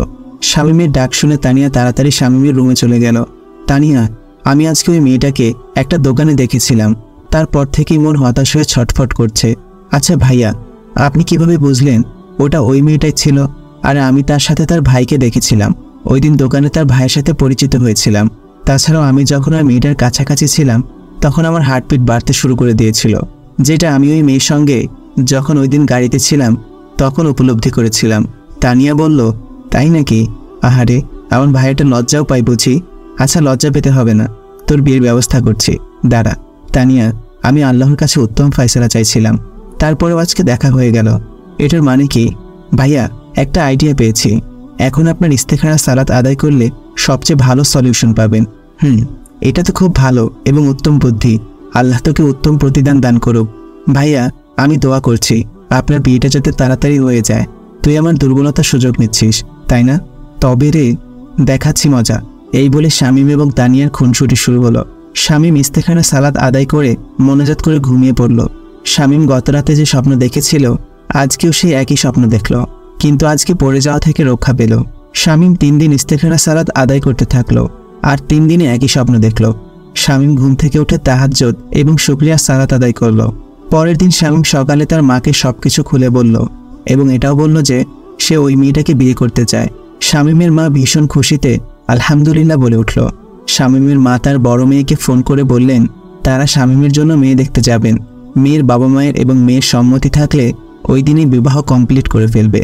শামীমের বড় বোন তিশা বললেন, দেখতে যাবেন ভালো কথা, না জেনে না শুনে ডিরেক্টলি বিয়ে, এটা কি করে সম্ভব? শামীম মেয়েটাকে খুব পছন্দ করেছে আর এটাও বলেছে আল্লাহর রহমতে সেখানে অপছন্দ হওয়ার মতো কিছুই থাকবে না। তাই এই ডিসিশন নিয়েছি, কারণ আমার আল্লাহর উপর পুরো ভরসা আছে। যেটা উত্তম হবে সেটাই আল্লাহ তাআলা শামীমকে দান করবেন। তুই সময় মতো বাসায় চলে আসিস। শামীম খুশি মনে 2 রাকাত শুকরিয়া সালাত আদায় করল। এটা শামীমের প্রতিনিয়ত অভ্যাস। সে বিশ্বাস করে যে কোনো নিয়ামত আল্লাহ তাআলা দান করলে খুশি মনে আল্লাহর দরবারে শুকরিয়া আদায় করা উচিত, তাহলে আল্লাহ বান্দাদের উপর সন্তুষ্ট থাকে। শামীম কি যেন একটা ভেবেই গাড়ি নিয়ে বেরিয়ে পড়ল। আদনান সাহেব এবং শামীম অনেকক্ষণ যাবৎ কোনো বিষয়ে কথা বলছিল। তারা একটা রেস্টুরেন্টে বসে আছে। কথা শেষে দুজনেই হাসি মুখে বিদায় নিল। কেটে গেল 10 দিন। শামীম খুব খুশি। শামীমদের বাসায় আজকে আদনান সাহেব এবং আদনান সাহেবের কিছু আত্মীয় বেড়াতে আসবে। শামীমের আম্মু এবং তানিয়া সম্পূর্ণ প্রস্তুতি করেছে, বিভিন্ন ধরনের খাবার তৈরি করছিল। বেলা 10টার দিকে শামীমদের বাসায় মেহমান চলে আসলো। শামীম আদনান সাহেব এবং বাকি মেহমানদের সামনে খুব লজ্জাবোধ করছিল। আদনান সাহেব শামীমের সঙ্গে সবার পরিচয় করিয়ে দিলেন। তামিম এবং শামীম খুব জমিয়ে গল্প করল। কিছুক্ষণের মধ্যেই শামীম সবার সঙ্গে মিশে গেল। সবাই খুব ভালো গল্প করছিল। জোহরের সালাত আদায় করে সবাই খাওয়া দাওয়ার পর্ব শেষ করে ফেলল। এই অল্প সময়ের মধ্যে শামীমকে সাবিহার চাচাদের কাছেও খুব পছন্দ হয়ে গেল। সাবিহার চাচারা আদনান সাহেবকে জানায় ছেলে একজন শিল্পী, এটা শিওর হয়েছে। ছেলে একজন বড় ব্যবসায়ী এবং তাদের পজিশনও খুব ভালো। এত বড় ঘরে আমাদের মধ্যবিত্ত সাধারণ ঘরের মেয়ে সাবিহাকে বিয়ে দিলে ওকে মানিয়ে নেবে তো তারা? সাবিহা কি সুখী হতে পারবে? আদনান সাহেব বলল, ইনশাআল্লাহ অবশ্যই হবে। আমি শামীমের চোখে আমার মেয়ের জন্য যে পরিমাণ ভালোবাসা দেখেছি সেই পরিমাণ ভালোবাসা সাবিহার জন্য যথেষ্ট। তাছাড়াও আমি ইস্তেখারা সালাত আদায় করেছি এবং রেজাল্টের ওপর ভিত্তি করেই এখানে আসার সিদ্ধান্ত নিয়েছি। আল্লাহর উপর আমার পুরো ভরসা আছে। শামীম আড়াল থেকে সবকিছু শুনে আল্লাহর কাছে শুকরিয়া আদায় করল। শামীম সবাইকে নিয়ে ছোটখাটো একটা সফরের উদ্দেশ্যে বেরিয়ে পড়ল। শামীম তাদের স্থানীয় বাড়ি শরীয়তপুরে নিয়ে যাচ্ছে। সফরের মাঝে তাদের অনেক গল্প করা হলো। সে তখন জানতে পারল আদনান সাহেবদের স্থানীয় বাড়ি চাঁদপুর। শামীম মনে মনে ভীষণ খুশি হলো। সন্ধ্যার মধ্যে সবাই শামীমদের বাড়িতে পৌঁছালো। আদনান সাহেব এবং সাবিহার চাচারা শামীমদের বাড়ি দেখে অবাক হয়ে গেল। বিশাল বড় একটা বাড়ি। সাবিহার চাচারা তখন উপলব্ধি করতে পারল যে শামীমকে দেখতে সাধারণ ছেলেদের মতো মনে হলেও আসলে সে যে কত বড় বিজনেসম্যান তা তার বাড়ির পজিশন দেখলেই বোঝা যায়। আদনান সাহেব শামীমকে একা ডেকে বললেন, দেখো বাবা, আমার এমন বাড়ি গাড়ি নেই, না আছে আমার এত টাকা পয়সা। তাছাড়া আমার মেয়ের বয়স খুব অল্প। তাছাড়া আমার মেয়েটাও খুব সহজ সরল। তাই আমার চিন্তা হচ্ছে, আমার মনে হয় তুমি কোনো বড় পরিবারে দেখে শুনে বিয়ে করলে ভালো হবে। শামীম তখন আদনান সাহেবকে খুব শান্ত গলায় বুঝিয়ে বলল, আপনার মেয়ের মধ্যে আমাকে খুশি করার জন্য কোনো বুদ্ধি আছে কি নেই? আদনান সাহেব বলল, হ্যাঁ অবশ্যই আছে। শামীম তখন আবারও বলল, আমাকে এবং আমার মা বোনদেরকে নিয়ে ইসলামের পথে চলতে পারবে কি পারবে না?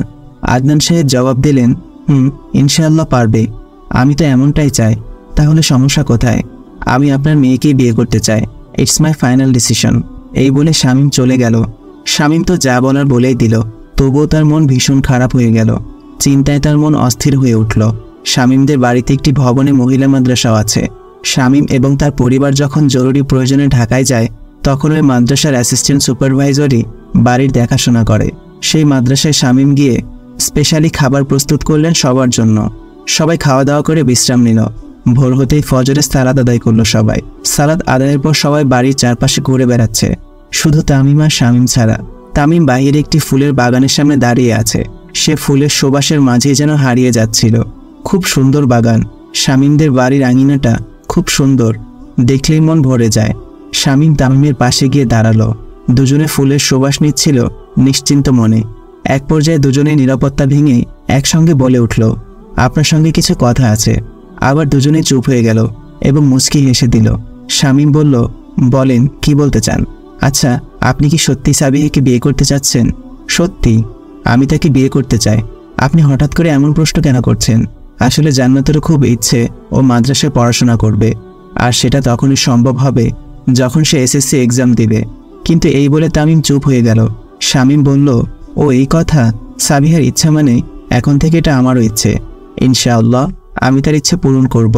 সেটা কিভাবে সম্ভব ভাইয়া? আপনি তো তাকে ইতিমধ্যেই বিয়ে করতে চাইছেন। সেটাও তো কথা।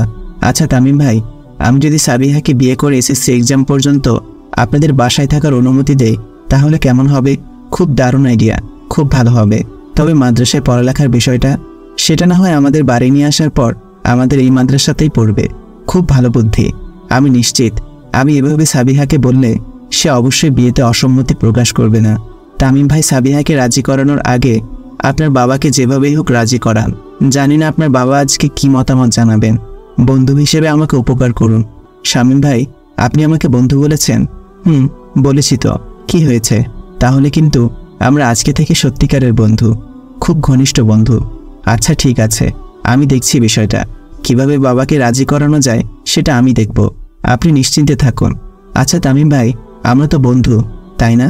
তাহলে আজকে থেকে কোনো আপনি চলবে না, তুই করে কথা বলবো আমরা। আচ্ছা ঠিক আছে, ওকে দোস্ত। এই বলে তামিম তার বাবার কাছে গিয়ে ঠান্ডা মাথায় সবকিছু বুঝিয়ে বলল, এবং সাথে তার চাচারাও ছিল। কিছুক্ষণ পর সবাই সকালের নাস্তা করে ঢাকার উদ্দেশ্যে রওনা হলো। আদনান সাহেব বাসার সবার সাথে পরামর্শ করে শামীমকে কল করে বললেন, খোশ আমদেদ গ্রহণ করো আমাদের পক্ষ থেকে। আজ তো মঙ্গলবার, তোমরা শুক্রবার আমাদের বাসায় আসতে পারো। শামীম তো আনন্দে উল্লাসে ফেটে পড়ছিল। শামীম বলতে শুরু করলো, আলহামদুলিল্লাহ, সুম্মা আলহামদুলিল্লাহ। আঙ্কেল, আল্লাহ আপনার মনের নেক ইচ্ছাগুলো পূরণ করুন। আপনি আমাকে এত বড় খুশি সংবাদ দিয়েছেন যার কোনো সীমা নেই। আদনান সাহেব বললেন, শুধু তোমার খুশির সংবাদ নয়, আমাদের অত্যন্ত খুশির সংবাদ এটা। আচ্ছা বাবা, তোমরা কি সাবিহাকে বাসায় দেখতে চাও নাকি বাড়িতে দেখতে চাও? শামীম তার আম্মুকে জিজ্ঞেস করে জানালো তারা সাবিহাকে বাসায় দেখতে যাবে। দুই পরিবার খুব খুশি। বৃহস্পতিবার বিকালে সাবিহাকে মাদ্রাসা থেকে 1 সপ্তাহের জন্য ছুটি নিয়ে আসা হলো। তামিম সাবিহাকে নিয়ে একটি শপিং মলে আসলো। সাবিহা তামিমকে জিজ্ঞেস করলো, ভাইয়া তুই আমাকে এখানে কেন আনলি? আমার ইচ্ছে হয়েছে তাই এনেছি। তোর কোনো সমস্যা? যেটা বলবো সেটা চুপচাপ কর। আমি তোকে একটা সুন্দর ড্রেস কিনে দেব, সুন্দর জুতা কিনে দেব, আর কিছু জুয়েলারি কিনে দেব। ভাইয়া, কি উপলক্ষে তুই এসব গিফট করবি শুনি? তুই কোরআন পড়া শিখেছিস এই জন্য? সত্যি ভাইয়া? সত্যি রে, পাগলি একটা। তামিম একটা নেভি ব্লু গোল ফ্রক চয়েস করলো, গর্জিয়াস কাজ করা, দেখতে অনেকটা দামি শাড়ির মতো লাগছে। সাবিহা, দেখ এটা সুন্দর না? তোর পছন্দ হয়েছে কিনা দেখ তো। ভাইয়া, তোর পছন্দ হয়েছে? তোকে এটাতে খুব মানাবে। আমার এটা খুব পছন্দ হয়েছে। ভাইয়া, তোর পছন্দ হয়েছে যেহেতু, তাহলে আমি এটাই নিব। তামিম সাবিহাকে অন্যান্য সব কিছু কিনে দিল। সাবিহা বাসায় এসে সারপ্রাইজড হয়ে গেল। রুমগুলো সব পরিপাটি ও খুব সুন্দর করে সাজানো এবং গোছানো হয়েছে। সাবিহার বড় বোন তামান্নাও এসেছে। তামান্নার ছোট মেয়ে রাফিয়া দৌড়ে জড়িয়ে ধরে সাবিহাকে, আর মিষ্টি কণ্ঠে বলতে শুরু করে, মামুনি আমি আইছি। তুমি কই আসছিলা? আমার মিষ্টি আম্মি, আমি মাদ্রাসায় ছিলাম। সেইখানে কেন গেছো মামুনি? কোরআন শিখতে গিয়েছি আম্মি। মামুনি, আমি কোরআন পড়তে পারি। মাশাআল্লাহ, তাই নাকি আম্মি? আমি প্রতিদিন সকালে আম্মুর সাথে কোরআন পড়ি। মাশাআল্লাহ, আল্লাহ কবুল করুন, আমিন। সাবিহা মাগরিবের সালাত আদায় করে সূরা ওয়াকিয়া তেলাওয়াত করলো। তারপর সাবিহা তার মায়ের রুমে গেল। সবাই মিলে কত গল্প করলো। গল্পের মাঝেই সাবিহা তার মাকে জিজ্ঞেস করলো, মা, আজকে এমন আয়োজন কেন করা হচ্ছে? সাবিহার মা আমেনা বেগম বললেন, কালকে মেহমান আসবে, এজন্য। সাবিহা, তোর বাবার এই পাঞ্জাবিগুলো গুছিয়ে রাখ, আর এই পাঞ্জাবিটা একটু আয়রন করে রাখ। তামিম তার মায়ের রুমে এসে সাবিহাকে উদ্দেশ্য করে বলল, আমার পাঞ্জাবিটাকেও আয়রন করে দে। ভাইয়া, তোর আরও কাপড় থাকলে দে, আমি আয়রন করে দেব। ওকে দিচ্ছি তাহলে। তামিম ইচ্ছে করে তামিমের বেশ অর্ধেক জামা কাপড় এনে সাবিহার সামনে রাখলো। তামিম সাবিহার রিয়াকশন দেখতে চেয়েছিল। তামিম দেখলো সাবিহা খুশি মনে কাজ করছে। তামিম মনে মনে বলল, আমার কলিজার টুকরা বোনটা কত বড় হয়ে গেছে। আপু, এগুলো কি পিঠা বানাচ্ছ? এগুলো হলো নারিকেলের পুলি পিঠা, আর হলো মুখ পাকন পিঠা। খুব সুন্দর দেখতে, তাই না আপু? সাবিহা, তুই কোরআন পড়া ভালো করে শিখেছিস তো? আলহামদুলিল্লাহ, খুব ভালো করে শিখেছি আপু। আচ্ছা, তাহলে একটু তেলাওয়াত করে শোনা। সাবিহা সুমধুর কণ্ঠে কিছুক্ষণ তেলাওয়াত করল। সাবিহার আম্মু আমিনা বেগম সাবিহার তেলাওয়াত শুনে বললেন, আলহামদুলিল্লাহ, হে আল্লাহ, আমার ছেলে হাফেজ, আমার 2 মেয়েও কোরআন পড়তে পারে, এই জন্য আমি খুব খুশি। এসব ভাবতে আমার যে কি আনন্দ লাগছে। আল্লাহ যেন এভাবে আমার সংসারকে জান্নাতের বাগিচা বানিয়ে রাখেন। আল্লাহুম্মা আমিন। সবাই ওর সাথে আমিন বলল। আচ্ছা সাবিহা, তুমি কি জানো কোনো ব্যক্তি দোয়া করলে তার সাথে সাথে পাশের লোকেরাও কেন আমিন বলে? সঠিকভাবে বলতে পারবো না আপু, এই বিষয়টা আমি খেয়ালই করিনি। তুমি একটু বুঝিয়ে বলবে আমায়? তামান্না তখন বলতে শুরু করলো, শোন তাহলে, কোনো ব্যক্তি যদি আল্লাহ তাআলার কাছে 2 হাত তুলে দোয়া করে, তখন ফেরেশতারাও আমিন বলতে থাকে। এতে করে মোনাজাত অনেক বরকতপূর্ণ হয় এবং মোনাজাত কবুল হওয়ার সম্ভাবনাও বেড়ে যায়। রাসূলুল্লাহ সাল্লাল্লাহু আলাইহি ওয়াসাল্লাম বলেছেন, কোনো ব্যক্তি যদি কোনো মানুষের জন্য ভালো দোয়া করে, তাহলে ফেরেশতারাও আমিন বলতে থাকে। অর্থাৎ ফেরেশতারা আমিন বলার মানে, হে আল্লাহ, তুমি মোনাজাতকারীকেও তাই দান করো যা মোনাজাতকারী অন্যের জন্য চাইছে। তদ্রূপ কোনো ব্যক্তি যদি কোনো মানুষকে অভিশাপ দেয়, তখন ফেরেশতারাও সাথে আমিন বলতে থাকে। এতে করে ওই ব্যক্তির দেওয়া অভিশাপ আসমানের দিকে যেতে থাকে। তখন আসমানের দরজা বন্ধ হয়ে যায়, আর ব্যক্তির দেওয়া অভিশাপ পৃথিবীতে ঘুরতে শুরু করে। যাকে অভিশাপ দেয়া হয়েছে সে যদি অভিশাপ পাওয়ার উপযুক্ত হয়, তাহলে সে সত্যিই অভিশাপ পায়। আর যদি অভিশাপ পাওয়ার উপযুক্ত না হয়, তাহলে ওই অভিশাপ ঘুরতে ঘুরতে যে ব্যক্তি অভিশাপ দিয়েছিল তার কাছে এসে পতিত হয়। তাই সবসময় মোনাজাত করলে ভালো চিন্তা ভাবনা করে সবসময় ভালো ভালো দোয়া করা। তামিম পাশ থেকে বলতে শুরু করলো, সাবিহা, এই মোনাজাতের বিষয় নিয়ে তোকে একটা মজার গল্প শোনাই। দুজন একসাথে হলেন, দুজনেই রাসূলের সাহাবী। একসাথে বসে তারা গুরুত্বপূর্ণ বিষয় আলোচনা করছিলেন। একটি জিহাদ আগামীকাল শুরু হবে, সে জিহাদে তারা দুজনেই যোগ দেবেন। সে বিষয়ে আলোচনার জন্যই তারা একসাথে বসে আছে। একজনের নাম হযরত আব্দুল্লাহ ইবনে জাহাশ রাদিয়াল্লাহু তাআলা আনহু এবং অন্যজনের নাম হযরত সাদ ইবনে আবি ওয়াক্কাস রাদিয়াল্লাহু তাআলা আনহু। হযরত আব্দুল্লাহ ইবনে জাহাশ রাদিয়াল্লাহু তাআলা আনহু হযরত সাদ ইবনে আবি ওয়াক্কাস রাদিয়াল্লাহু তাআলা আনহুকে বললেন, সাদ, আগামীকালের যুদ্ধের জন্য চলুন আমরা দোয়া করি। আমরা প্রত্যেকে যার যার ইচ্ছা ও আশা আল্লাহর কাছে ব্যক্ত করব। অন্যজন আমিন বলবো, তাহলে আমাদের দোয়া কবুল হওয়ার সম্ভাবনা অনেক বেশি থাকবে। সাদ রাজি হলেন। আব্দুল্লাহ ইবনে জাহাশের এই প্রস্তাবে সাদ রাজি হলেন। তিনিও ভেবে দেখলেন, যুদ্ধের আগে অবশ্যই দোয়া করে ময়দানে নামা উচিত। আল্লাহর পথে যুদ্ধ করতে হলে আল্লাহর সাহায্য ছাড়া তো কোনো উপায় নেই। সেজন্য দুজনে একসাথে ময়দানের এক কোণে চলে এলো। সিদ্ধান্ত হলো আগে দোয়া করবেন হযরত সাদ ইবনে আবি ওয়াক্কাস রাদিয়াল্লাহু তাআলা আনহু, আর আমিন বলবেন হযরত আব্দুল্লাহ ইবনে জাহাশ রাদিয়াল্লাহু তাআলা আনহু। এরপর দোয়া করবেন হযরত আব্দুল্লাহ ইবনে জাহাশ রাদিয়াল্লাহু তাআলা আনহু, আর আমিন বলবেন হযরত সাদ ইবনে আবি ওয়াক্কাস রাদিয়াল্লাহু তাআলা আনহু। দুজনে হাত তোলেন এবং মোনাজাত শুরু করলেন। হযরত সাদ ইবনে আবি ওয়াক্কাস রাদিয়াল্লাহু তাআলা আনহু দোয়া করলেন, হে আল্লাহ, আগামীকাল জিহাদের ময়দানে আমাকে সবচেয়ে শক্তিশালী শত্রুর মোকাবেলা করার শক্তি দিও। সেই শত্রু যেন আমাকে প্রচণ্ড আক্রমণ করে এবং আমিও যেন সে আক্রমণ প্রতিহত করতে পারি। এরপর আমি যেন তাকে তোমার রাস্তায় হত্যা করতে পারি, তোমার কথায় তার জীবনটা খতম করে দিতে পারি, আর তার গনিমতের সম্পদ যেন আমাদের হাতে চলে আসে। হযরত আব্দুল্লাহ ইবনে জাহাশ রাদিয়াল্লাহু তাআলা আনহু বলেন, আমিন। এবার হযরত সাদ ইবনে আবি ওয়াক্কাস রাদিয়াল্লাহু তাআলা আনহু এর ইচ্ছা ও প্রত্যাশা পূরণের জন্য হযরত আব্দুল্লাহ ইবনে জাহাশ রাদিয়াল্লাহু তাআলা আনহু আমিন বলে আল্লাহর কাছে দরখাস্ত করলেন।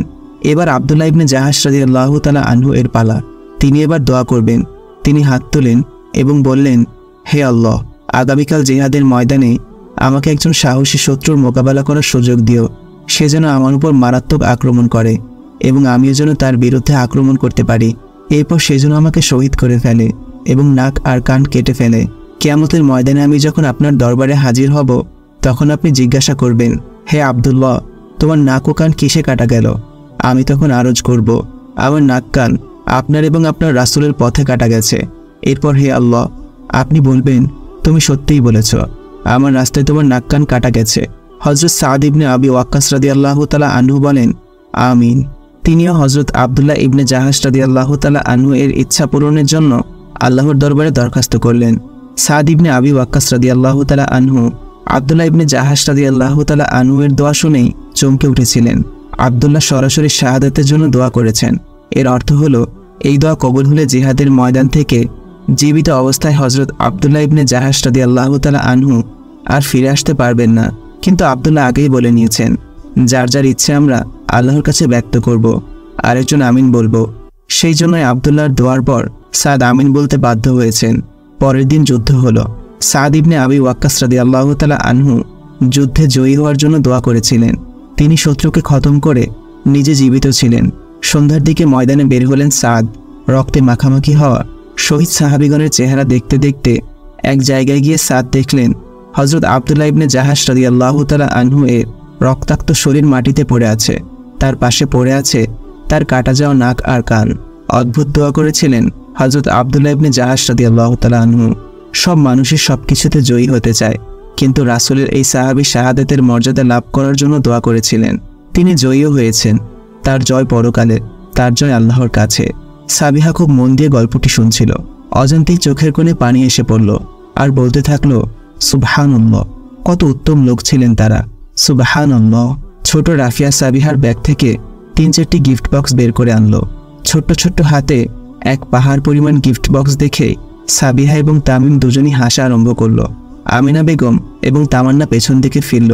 তামিম বলল, এই বড় গিফট বক্সটা তো আমি দিয়েছি, বাকিগুলো কোথায় থেকে আসলো? সাবিহা কাচুমাচু গলায় বলতে আরম্ভ করলো, না মানে। এসব বলেই সাবিহা চুপ হয়ে থাকলো। তামান্না রাগান্বিতভাবে সাবিহাকে বলতে বলল। সাবিহা বলল, বলছি, তোমরা এই রাগের চোখ আর দেখিও না। একটা গিফট পেয়েছি কোরআন তেলাওয়াত করার জন্য, একটা পেয়েছি ইসলামিক প্রশ্নের প্রতিযোগিতায়। মানে বুঝলাম না, বুঝিয়ে বল। আপু, আমাদের মাদ্রাসায় একটা অনুষ্ঠানে ইসলাম সম্পর্কে সবাইকে প্রশ্ন করেছিল। বলা হয়েছিল ইসলাম কার কাছে কতটা ইম্পর্টেন্ট এবং ইসলামের কোন বিষয়গুলো প্রত্যেকটা মুমিন বান্দাদের মাঝে মজবুতভাবে বিদ্যমান থাকা দরকার। সবার উত্তর খুব প্রশংসনীয় ছিল। আমার উত্তরও আমি বলেছি। তখন মাদ্রাসার মোহতামিম কয়েকজন ছাত্রীকে উপহার দিয়েছেন, সাথে আমাকেও দিয়েছেন। মাশাআল্লাহ। আচ্ছা, তুই কি উত্তর দিয়েছিলি সাবিহা? আমি বলেছিলাম, ইসলাম আমার কাছে অক্সিজেনের মতো। আমার শরীরে যতদিন অক্সিজেন প্রবেশ করবে, ততদিন আমার মনে প্রাণে শিরা উপশিরায় ইসলাম প্রবাহিত হবে। ইসলাম ধর্মে আল্লাহ তাআলা যত কিছু আদেশ করেছেন এবং যত কিছু নিষেধ করেছেন, সব কিছুই প্রত্যেকটা মুমিন বান্দাদের মাঝে বিদ্যমান থাকা জরুরি। কেননা একটা বিধান মান্য করলে আরেকটা বিধানের প্রয়োজন হয়, আবার একটা বিধান মান্য করলে অন্য বিধান অসম্পূর্ণ হয়ে থাকে, যেটা একজন ঈমানদার এবং মুমিন বান্দার মনে কখনোই প্রশান্তি এনে দেয় না। তাই কিভাবে প্রত্যেকটা মুমিন বান্দা এই আদেশ নিষেধ মানবে, তা রাসূল সাল্লাল্লাহু আলাইহি ওয়াসাল্লাম যুগ যুগান্তরের গ্যারান্টি সহ শিখিয়ে দিয়েছেন। রাসূল সাল্লাল্লাহু আলাইহি ওয়াসাল্লামের হাদিস মোতাবেক একজন মানুষ যদি তার ঈমানকে খাঁটি করে এবং ভালো কাজ পালনের এবং খারাপ কাজ বর্জনের খাঁটি নিয়ত করে, তাহলে তার জন্য ইসলামের প্রত্যেকটা বিধিবিধান মেনে চলা সহজ হয়ে যাবে। এটাই বলেছিলাম। মাশাআল্লাহ, খুব সুন্দর কথা। তাহলে বাকি দুইটা গিফট বক্স কিসের জন্য? গজল শুনিয়ে পেয়েছিলাম। মাশাআল্লাহ, তাই নাকি? আমাদেরকেও শোনাতে হবে, তাড়াতাড়ি শুরু কর। সাবিহা শামীমের গাওয়া একটি গজল গাইল, তাও শামীমের সুর পুরোটা নকল করা। তামিম তো মনে মনে উল্লাসে ফেটে পড়ছিল। ঠোঁটে ঠোঁট চেপে হাসি শুরু করলো আর মনে মনে বলল, দুজনের জুটি জমবে ভালো। তামান্না বলল, তুই এই গজল শিখলি কোথায় থেকে? সাবিহা হতাশ কণ্ঠে জবাব দিল, মাদ্রাসা থেকে শিখেছি। ফিরোজা আমাকে বলেছে তুই নাকি আরও খুব ভালো গজল গাইতে পারিস। সাবিহা মুখ বাঁকা করে হাত মোচড়াতে মোচড়াতে মিনমিন করে বলতে শুরু করলো, ফিরোজা, কি প্রয়োজন ছিল আপুকে সত্যি কথা বলার? না জানালেই তো পারতি। কি মহান কাজ করেছে রে বাবা। এ কি রে, আস্তে আস্তে কি কথা বলছিস? কই না তো আপু, কিছু না। ফিরোজা সত্যি কথাই বলেছে। সাবিহা আবারও মনে মনে বলতে লাগলো, ফিরোজা, তো গেয়া, তোকে একবার কাছে পেয়ে নেই। সবাই তার সত্যিটা জানাতে খুবই লজ্জা পেল সে। তামান্না বলল, ওমা, লজ্জা লাগছে বুঝি? ওকে, আর লজ্জা পেতে হবে না পাগলি, এটা তো একটা ভালো গুণ, বুঝলি? হ্যাঁ আপু, বুঝেছি। আচ্ছা মা, আমরা কি শনিবারে গ্রামে ফিরে যাব সেটা আল্লাহই ভালো জানেন। এটা বলেই আমেনা বেগম একটু মুচকি হাসলেন। শুক্রবার সকাল সবাই ফজরের সালাত আদায় করার পর সূরা ইয়াসিন, সূরা কাহাফ এবং সূরা জুমআ তেলাওয়াত করল। তারপর ইশরাক সালাত আদায় করল। আমেনা বেগম এবং তামান্না দুজনেই খাবার তৈরি করতে রান্নাঘরে চলে গেল। আর অন্যদিকে তামিম এবং সাবিহা ঘরের টুকিটাকি কাজ করছে, আবার রাফিয়ার সঙ্গেও খেলা করছে। আদনান সাহেব কিছুক্ষণ পর বাজার থেকে বাসায় ফিরলেন। তিনি সাবিহাকে তার রুমে ডেকে আনলেন এবং বললেন, মা আমার, তোমাকে আমি খুব গুরুত্বপূর্ণ কথা বলছি, মন দিয়ে শোনো আর ভালো করে চিন্তাভাবনা করে উত্তর দিও। আমার পরিচিত খুব ভালো একজন ছেলে তোমাকে বিয়ে করার জন্য প্রস্তাব দিয়েছে। তারপরে আমি আর তামিম এবং তোমার চাচা সহ ছেলেদের বাসায় বেড়াতে গিয়েছিলাম। ছেলের সম্পর্কে সবকিছু খুব ভালো করে জেনেছি। আজকে তোমাকে তারা দেখতে আসবে। যদি তোমাকে তাদের পছন্দ হয় তাহলে হয়তো আল্লাহর হুকুমে বিয়েটাও হয়ে যাবে। তামিম এতক্ষণ তার বাবার পাশেই বসেছিল। সে উঠে এসে সাবিহাকে বলতে শুরু করলো, তুই চিন্তা করিস না বোন, তোকে এসএসসি এক্সাম অবধি আমাদের বাড়িতে রাখবো। পরীক্ষা শেষ হলে অনুষ্ঠান করে তোকে নিবে বলেছে। সাবিহা কিছুক্ষণ নিশ্চুপ হয়ে রইল। তারপর জিজ্ঞাসা করল, ছেলে দিনদার তো? আদনান সাহেব বললেন, আলহামদুলিল্লাহ, খুব দিনদার। তখন সাবিহা বলল, আপনারা যে ভালো মনে করেন তাই করুন, আমার কোনো আপত্তি নেই এতে। এই বলে সাবিহা ধীর পায়ে চলে গেল তার রুমে।